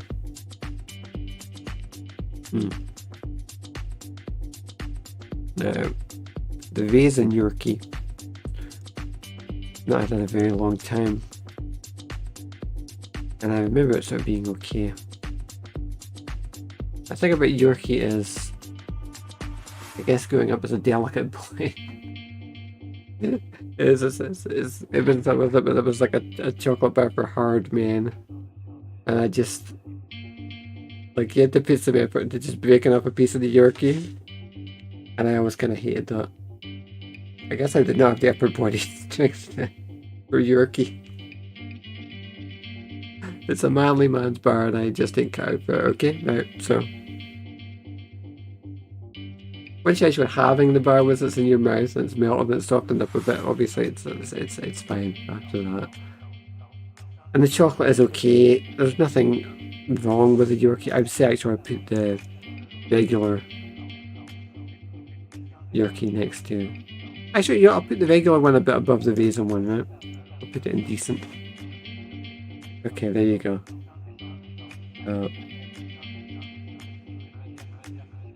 Yeah, that's a pretty good god tier ranking outside joy. Crunch, Cadbury's Caramel, Munchies, Snickers, Star Bar, Twirl. If you ever want to know how to bribe me to do something, or if you just want to gift me at some point, that's chocolate bars is a pretty good way to do it, right? And then at the other end of the spectrum, don't get me Bourneville, don't get me a dime bar, don't get me the crunchy M&Ms. Or maybe I was a bit hard on Ripple. I don't know how did Ripple end up in oh hell no. Okay, it should. Ripple should be an ew. I don't think it's oh hell no. A wallet whip obviously is a hell no. Okay. That's a pretty good overview, I think. I'm trying to think if there's any chocolates there that they didn't have on the list that I would add.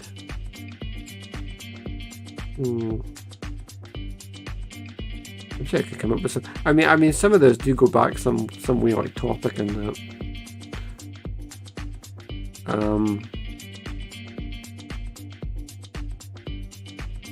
Yeah. No, I'd have to give it some serious stuff. I was trying to think about if there's anything there that I feel like should be on the list, but which isn't. I think we'll leave it there. I'm going to get a bit peckish after this. But chat, I think we're going to move into hour 3 now. We're about due. My throat's getting a little bit rough. I should get something to drink while we switch over. And I will be right back with you in a second. And we're going to return to Super Mario World.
Yeah, I'm kind of split as far as Super Mario World goes.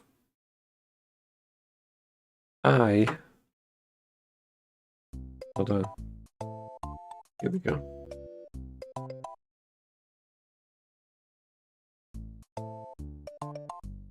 Is my mic on? Yeah. Chat, I'm kind of split as far as Super Mario World goes. Because I kind of feel like I don't know if I like playing the same game on stream all the time. Right? But at the same time, we've made some progress in the game. I have not played it since I seen you last on the Sunday stream, where we made it up to Wendy's Castle. I did go back and get a couple of capes before we started this particular try, right? But other than that, I have not played it since I saw you last, so... The game's getting pretty tough at this stage, I think. At least as far as some of these stages like the castles go.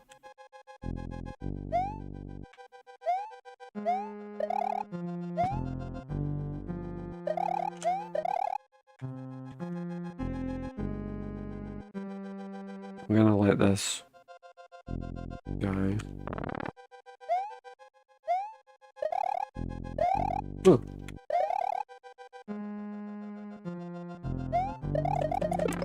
Oh, that was a bad move on my part.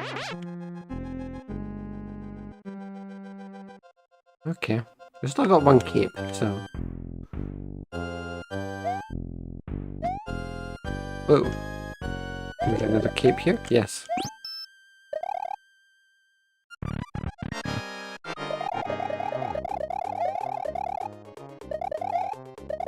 Oh, mister.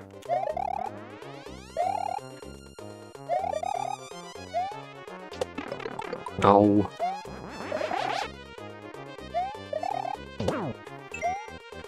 That's one. That doesn't help. Ah. Missed it again. Come on, one more hit. Oh no.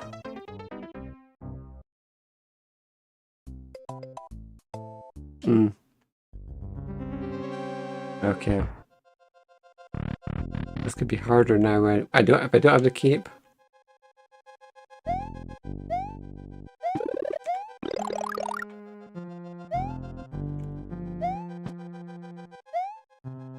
No, no, no, no, no, no, no. Oh, oh, oh. Okay. I did not think I was going to make it there. Oh.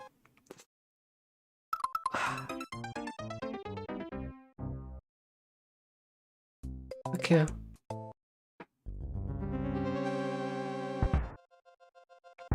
Be very careful what I'm doing here.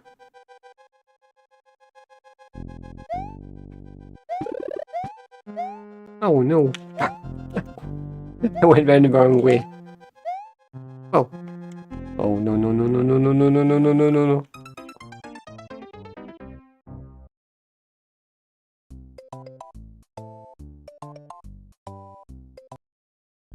If I don't turn this around soon, we're gonna have to go stock up on lives. And power-ups for that matter.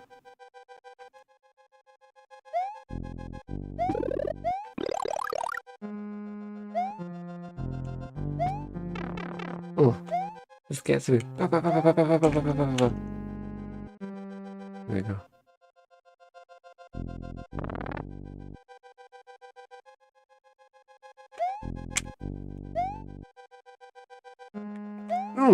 Whoa. I've really put myself in a bad position here. Just by virtue of not having any power-ups. Oh, whoa, whoa, whoa, whoa, whoa, whoa, whoa, whoa, whoa.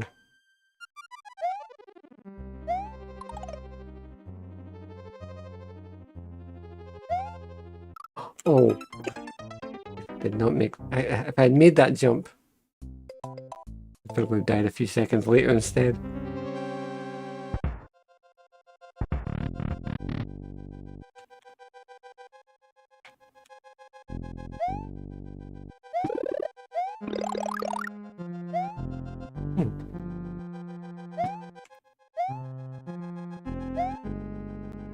Won't risk it. Oh.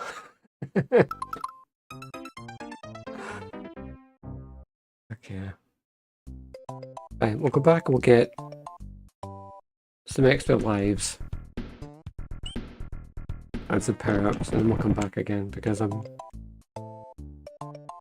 starting to be running. I'm starting to get to the point where I'm running low, I think.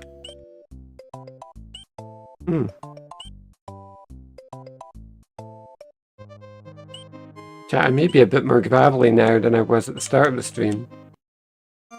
After spending an hour talking about chocolate bars.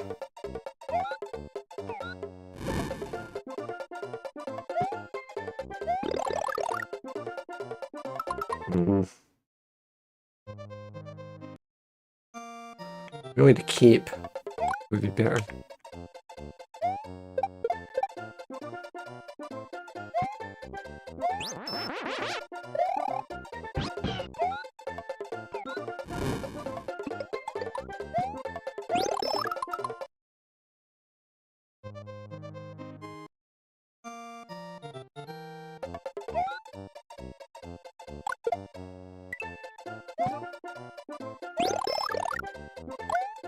This is what I was thinking was that.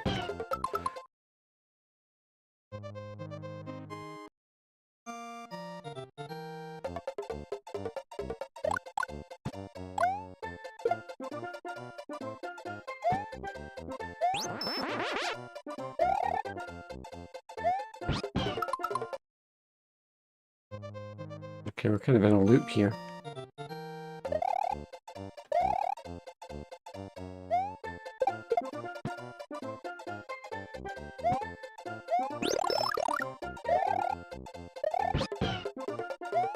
Right, we need to go get some lives from somewhere.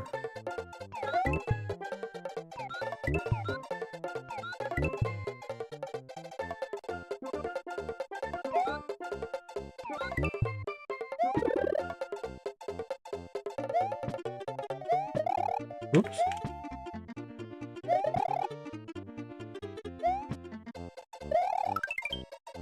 That could work.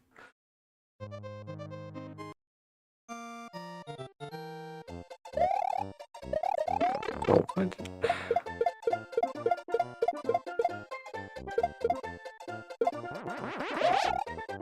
I have no idea what I'm doing now. Come on, let's get back in the game.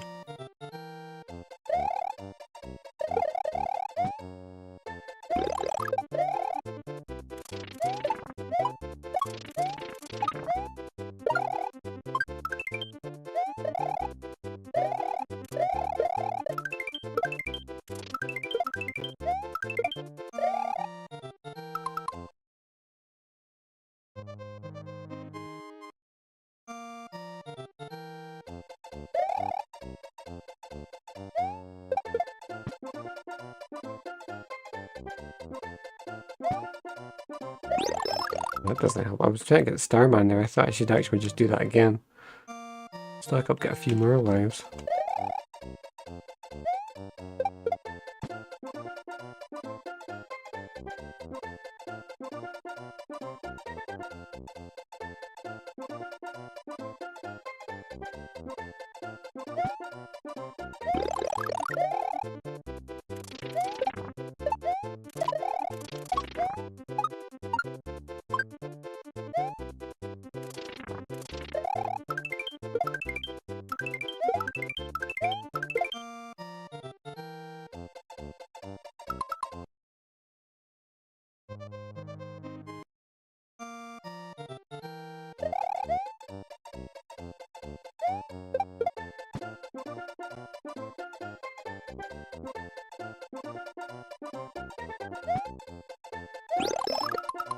Right, let's just go.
Oh.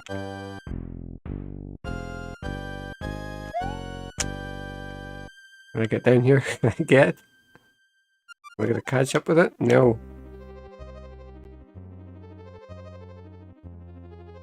Would have been nice.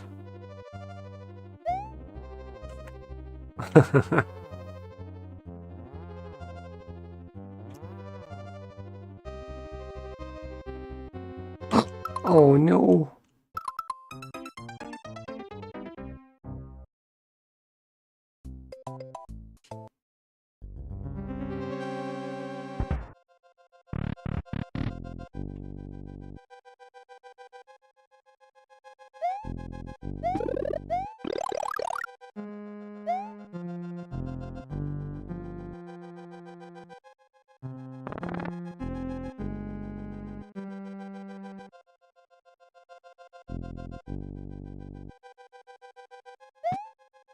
Oh, darn it.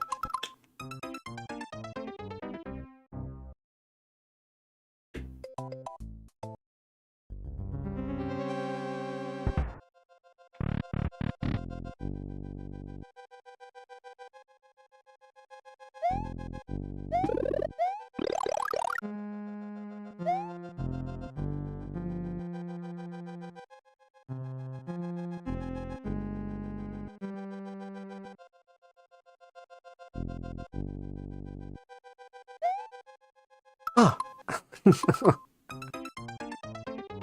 I completely overshot that one. I did not mean to do that. Obviously. Oh, you go back that way.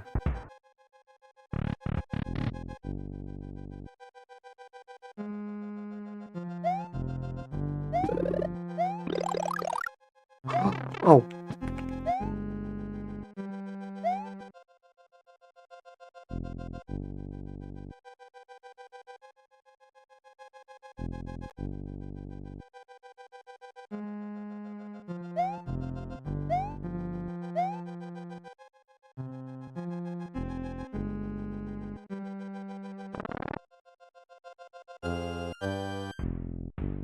A lot of waiting around here.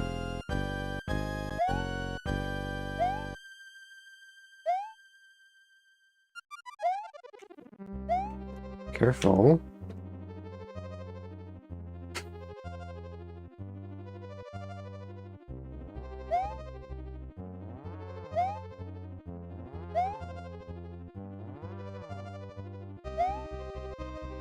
Oh, that was close.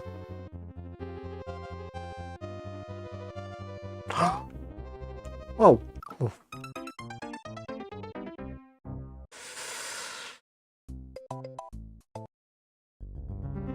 There are many dangers in this level, obviously.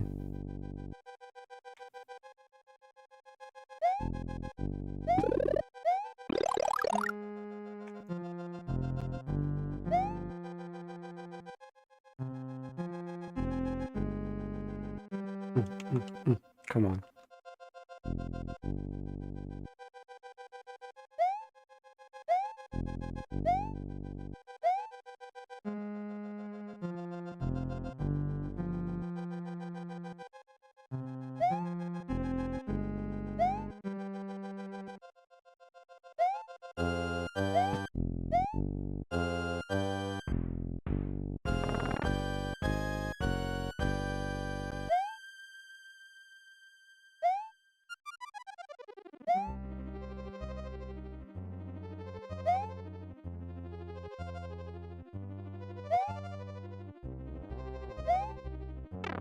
Oh.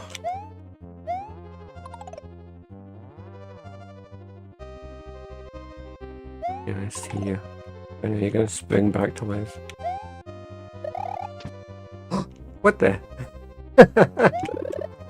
I was so sure I was a dead man there. I can't believe I made it through that. Okay.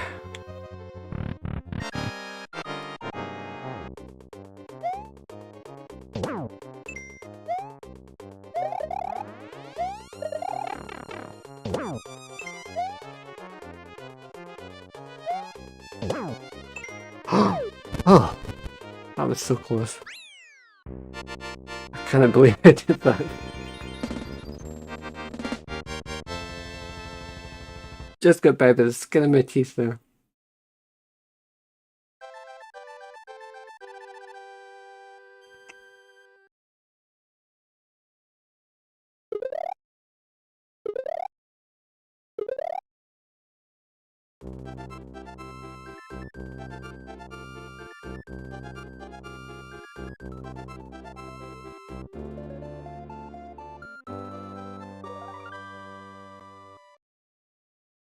Okay, we're moving on.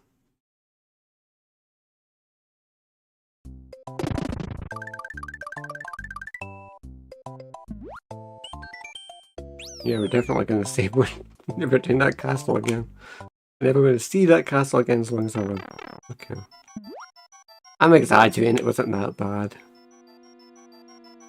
It wasn't Walnut Whip bad. That's a callback. Yeah. If you were watching the previous segment.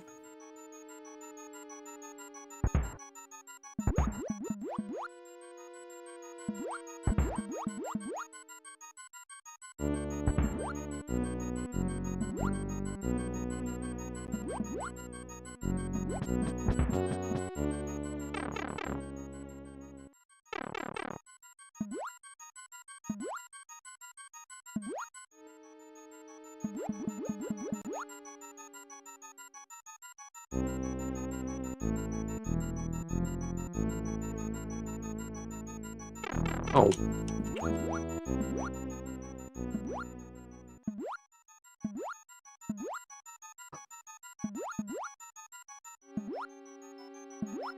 This is tricky.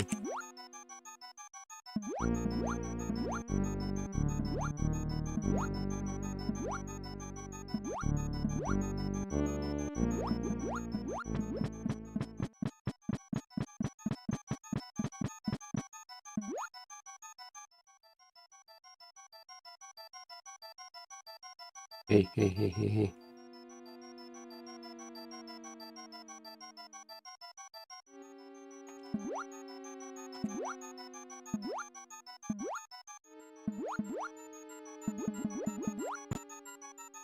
Another one.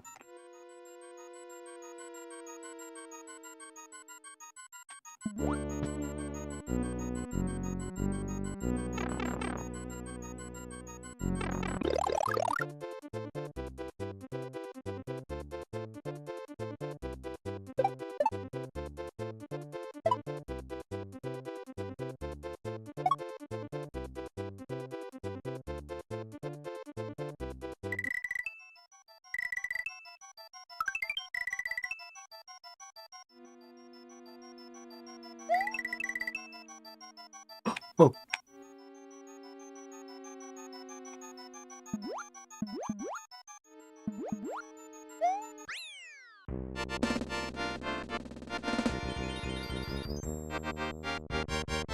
That was a strange level.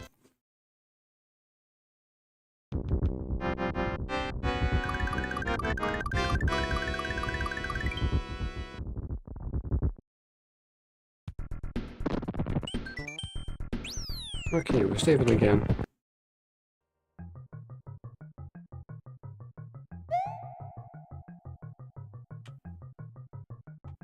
Oh, darn it.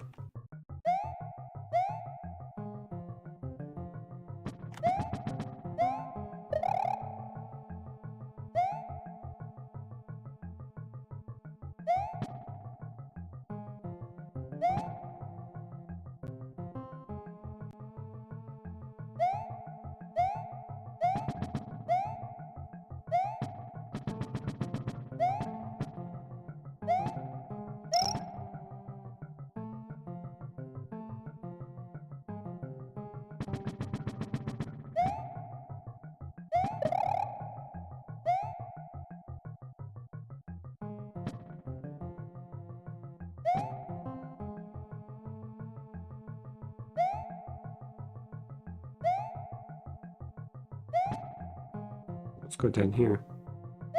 Get to the save point and then I can do that.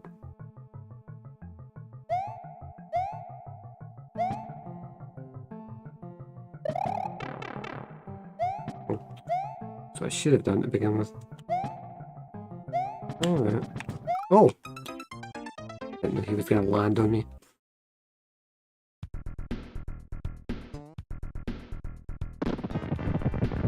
Okay. So I'm gonna go back and get a Yoshi and a couple of power-ups. And then we'll continue.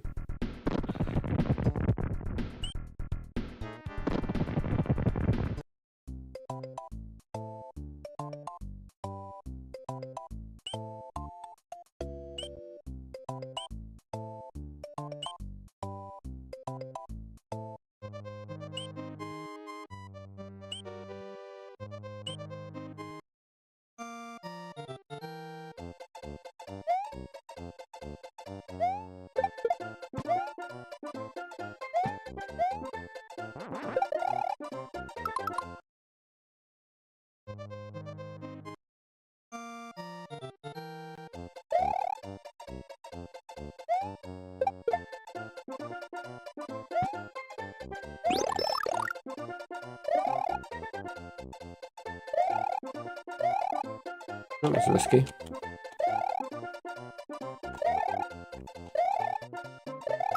Oh. Luckily I was able to hit start and select there fast enough to stop me from dying.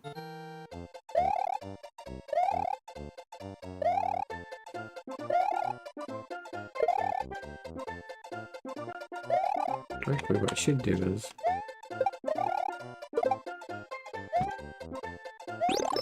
Well, what I was going to say was I should take a Starman there and just go through all of these guys.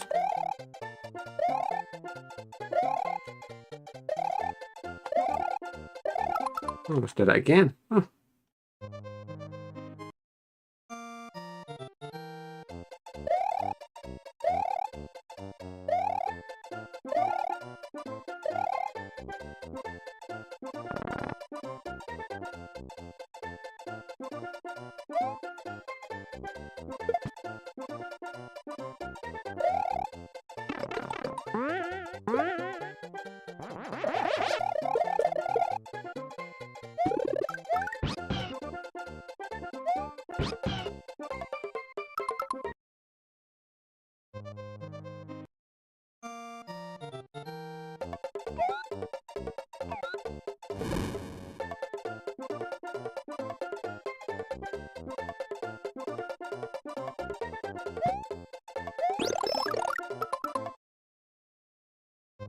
Okay, while we're here.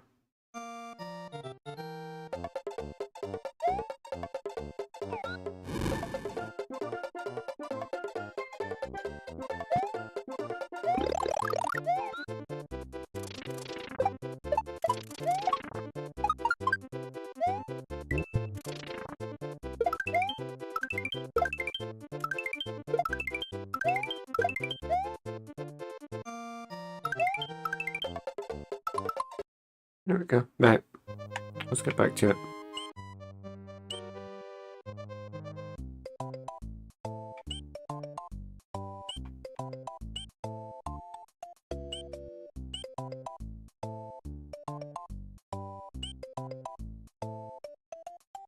Circling around the wrong one. It's this one.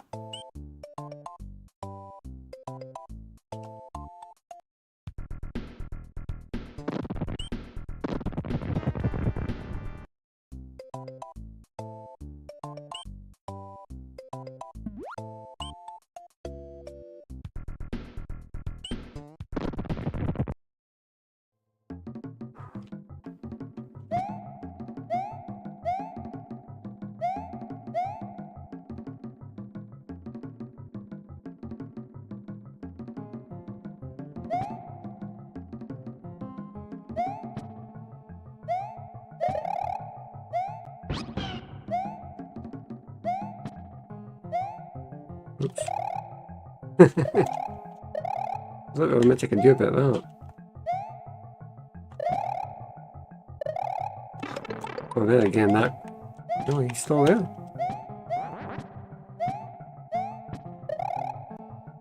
Oh, yeah.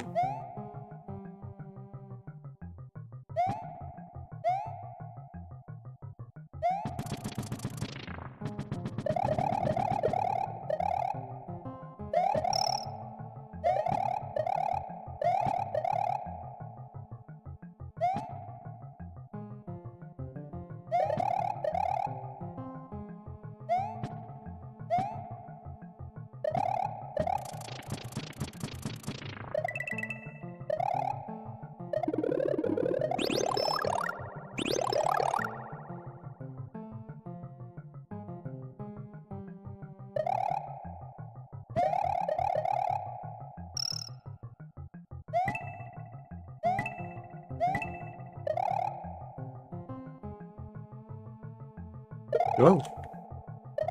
Almost smacked me into that guy.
Uh-oh.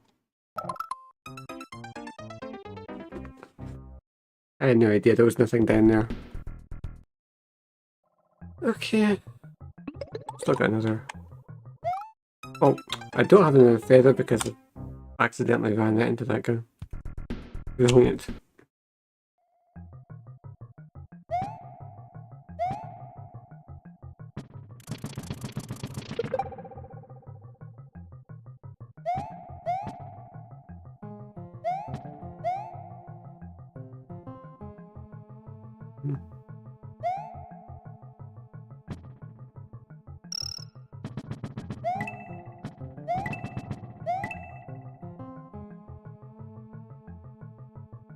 Ah!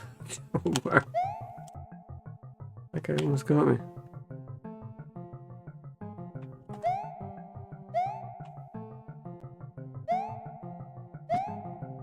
Oh no no no no no no no no no no no! With a mole sandwich. Hmm.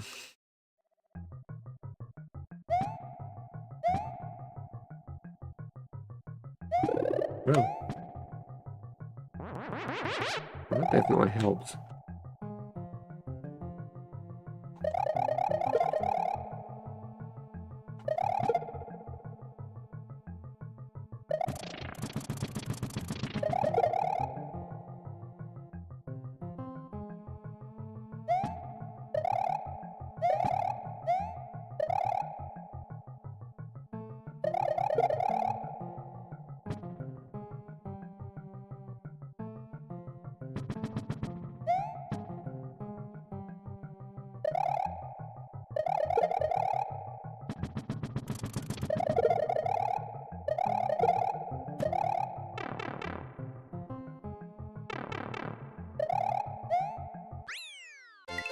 There we go. That wasn't so bad considering how far into the game we are now, I suppose.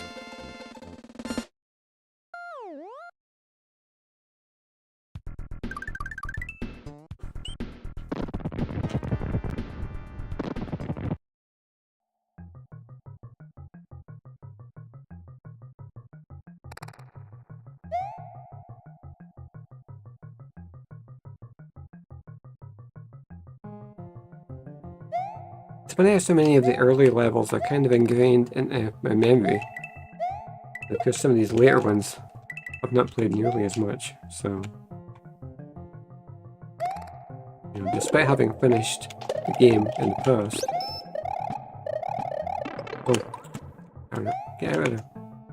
Despite having finished the game in the past, it's like they still feel kind of fresh in a strange kind of way.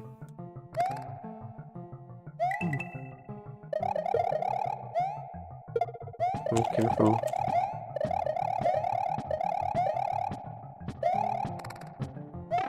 Oh, I didn't see him there.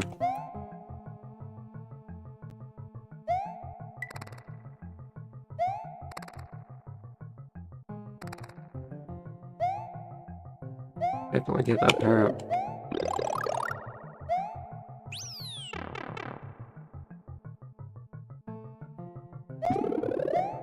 That's no use to me. Oh! Ran right into that. Okay. Right, live and learn.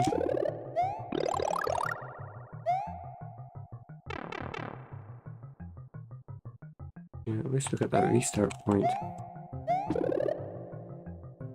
Hmm. Okay. Oh, there it is. No, I can't get it. Oh man. Right. I just had a funny hunch that there was something up there.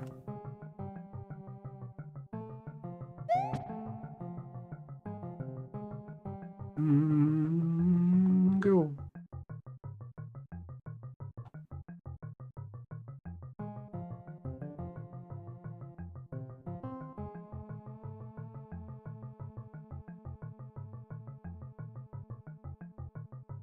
Oh, that was close.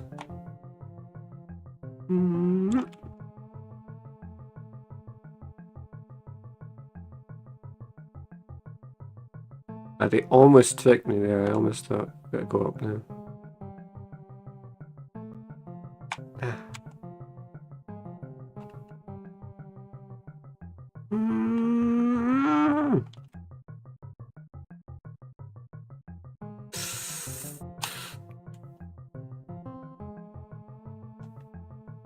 Eventually they're going to catch me out, right?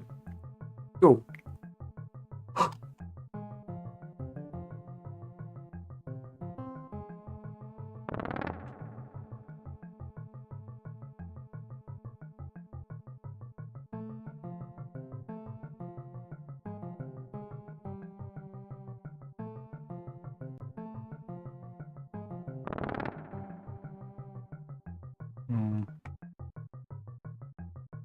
Okay.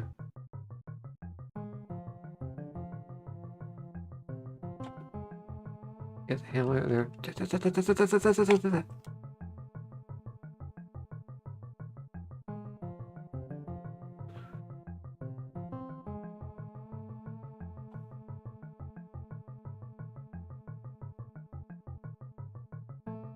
Oh!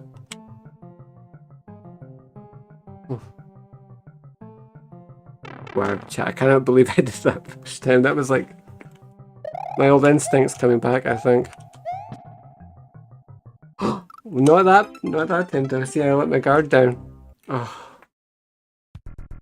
Okay, but I can do it.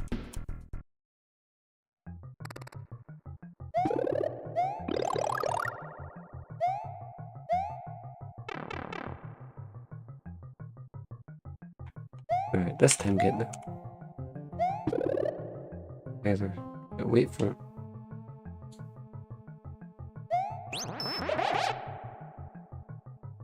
It's not used to me.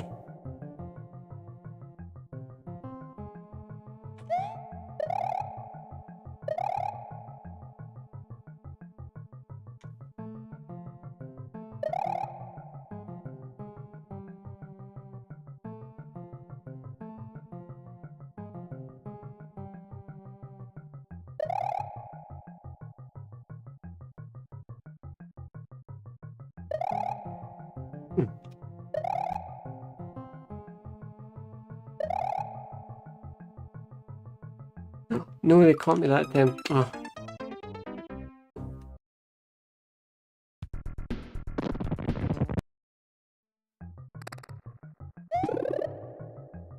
And not make rookie mistakes.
That was close.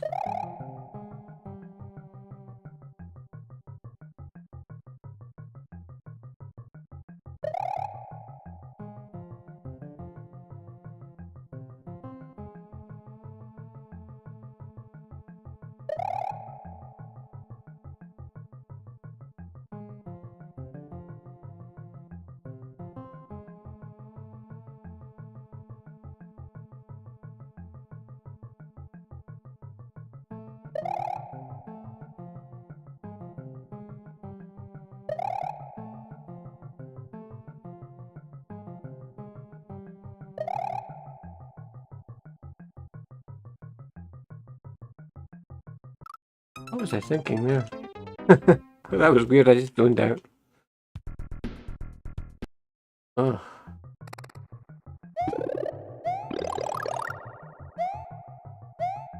Oh no.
Oh, what's that? Oh. Okay.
Oh. You had to go back, but then it was too late. Okay, a bit of trial and error here. The worst thing is I already did it. I've been through here already. I've got to get to the next stage, but I've got to get back through. And somehow I can't seem to pull it off again. Don't go in there, jeez.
Oh wow.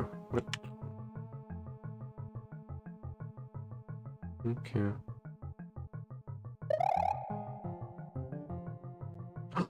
Oh.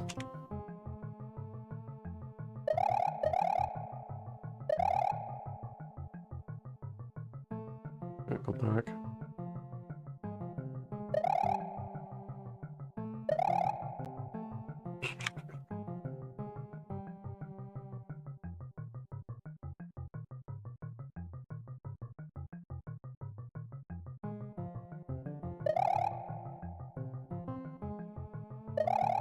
Mm. Okay. Oh. Right. Well, this was what happened before I was too. I let my guard down before.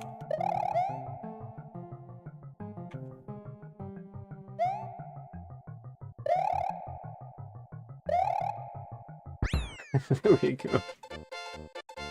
That's what I should have done the first time. It says I got to do that rising, lowering, but the first time I let my guard down as if the level was over. And then that meant I had to go back and try it another couple of times to try and replicate what I'd done in the first go around. And now we're back to the ghost houses.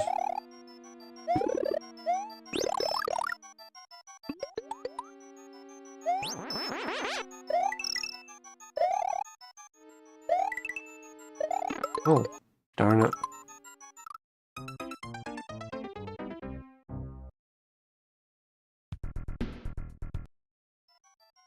Hmm.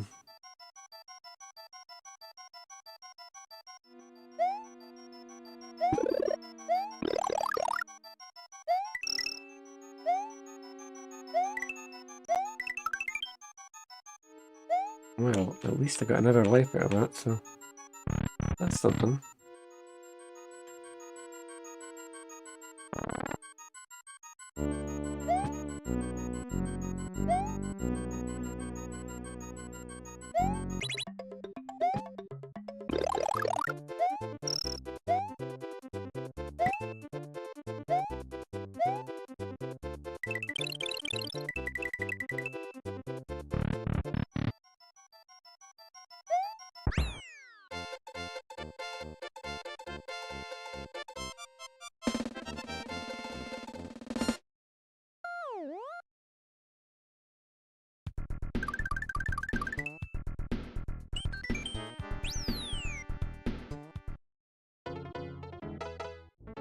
Oh. Hmm. What? That I could slide under. Nope.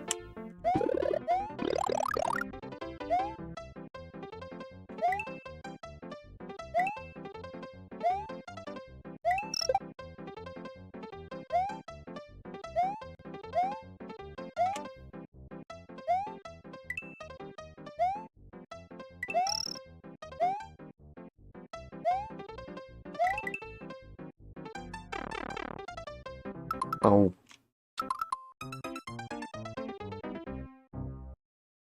Okay.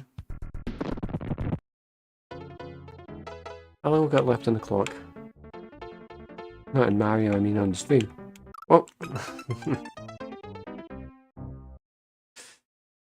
We got about 20 minutes left? We can go for another 20 minutes. We'll go up till 11 PM. It's about 20 minutes from now.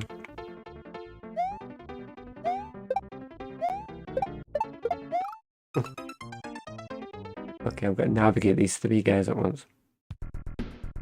Negotiate these three guys.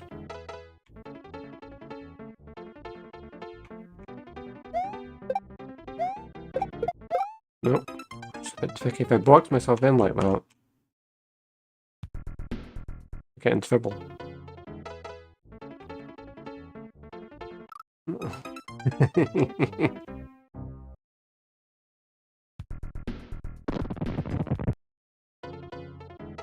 There's probably a few different ways to do this, but well, that does it. There you go. Just go for it.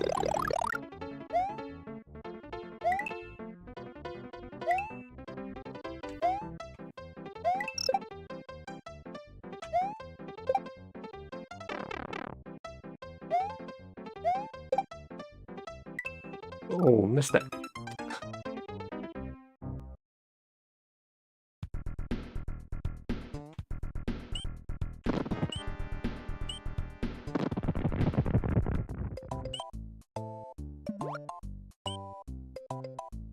Yeah.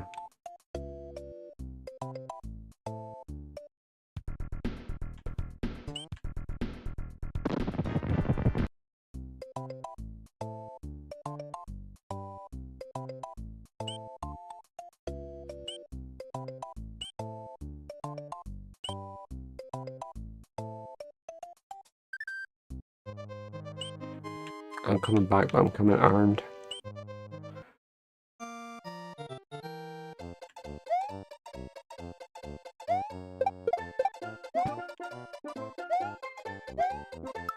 Not like that.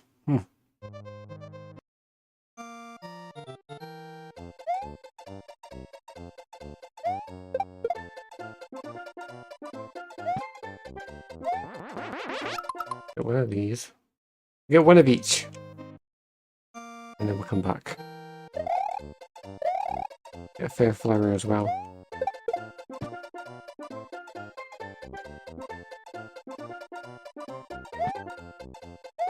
Right.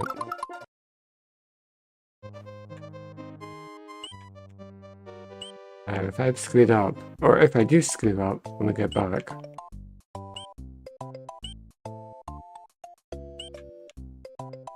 I don't know what we're going to do because I ain't coming back here again. I ain't making 2 stops.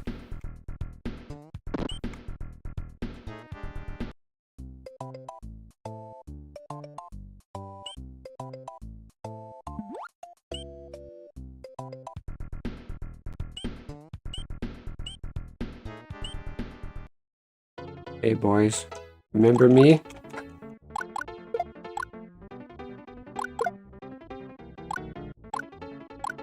Couldn't shoot him.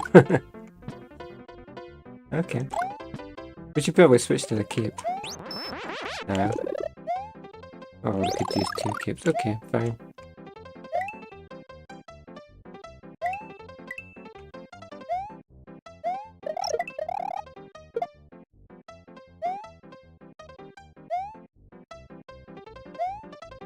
I don't like being in the lower levels here. Closer to death. I prefer, yeah, to be up here. Oh, okay.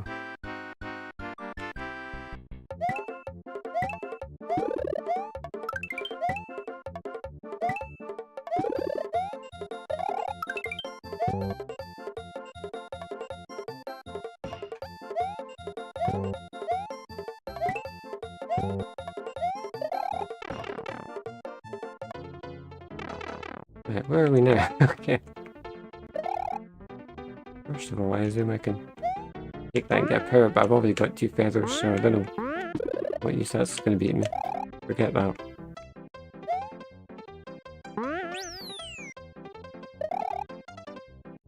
Right.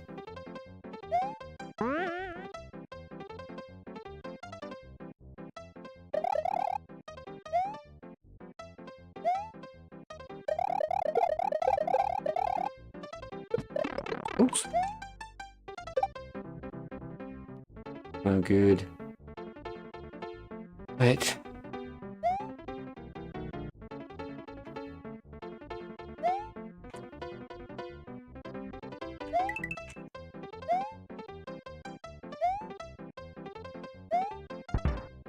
Ooh, whoa, whoa, whoa, whoa, whoa, whoa, whoa, whoa, whoa, whoa, whoa.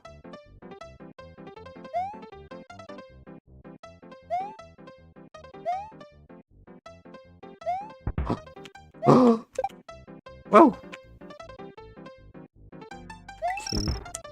Oh, come on. It's unreasonable. I can't believe I managed that. I continue to just fumble my way through this game.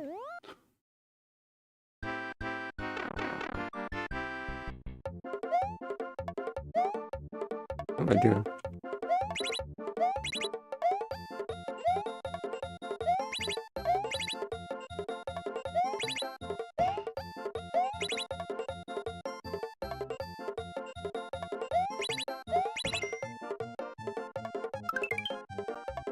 Well, something's better than nothing.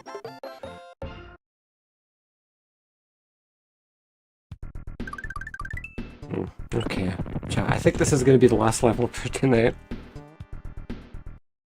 We'll see how we get on.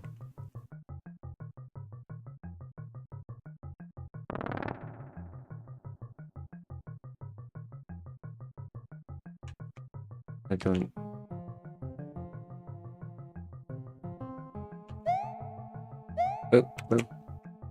Oh, for the love of.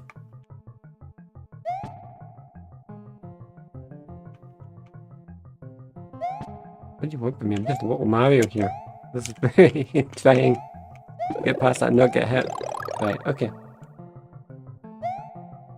Whoa, whoa, whoa, whoa, whoa, whoa.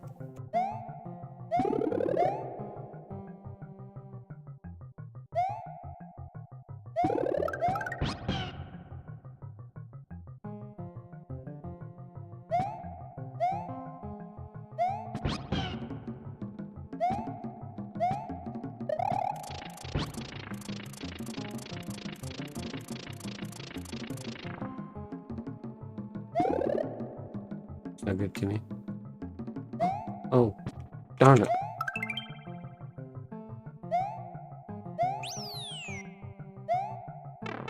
No. And just...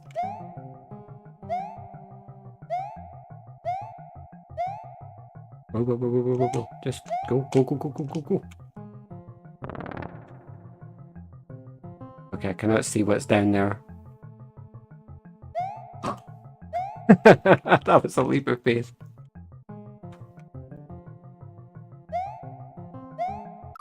No. My luck ran out.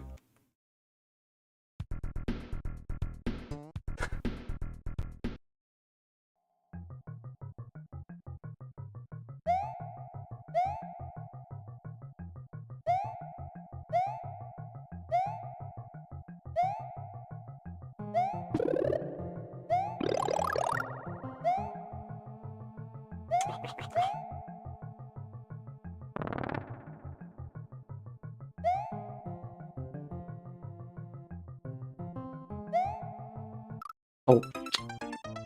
Oh, yeah.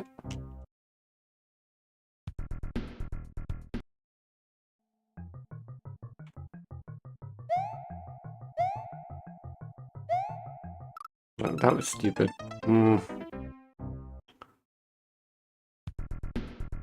Okay.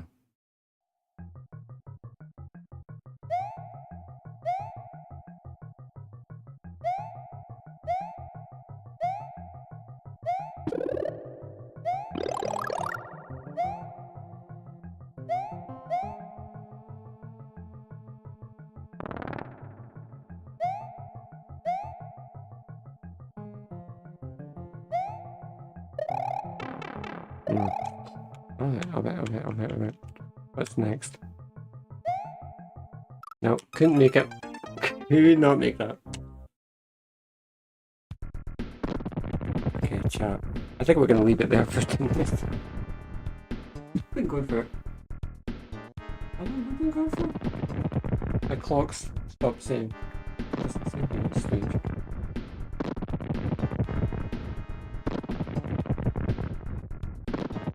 Weird. Wasn't it 2 hours? It's not been 2 hours, it's been closer to 3 hours. Yeah, in fact I see that there are no BS, it says 2:59. See, that's really strange. I'm getting two different conflicting readings, but it's definitely been 3 hours. Right. We're gonna come back to this. We're making some progress through the game. I expect I'll be back on tomorrow. I know I've not been good lately. Like I said at the start of the stream, I've had a couple of days where I just was feeling a bit run down, and I'm getting a bit, I have been getting a bit overwhelmed with the comics stuff as well that I need to do. Hopefully we'll get back on track.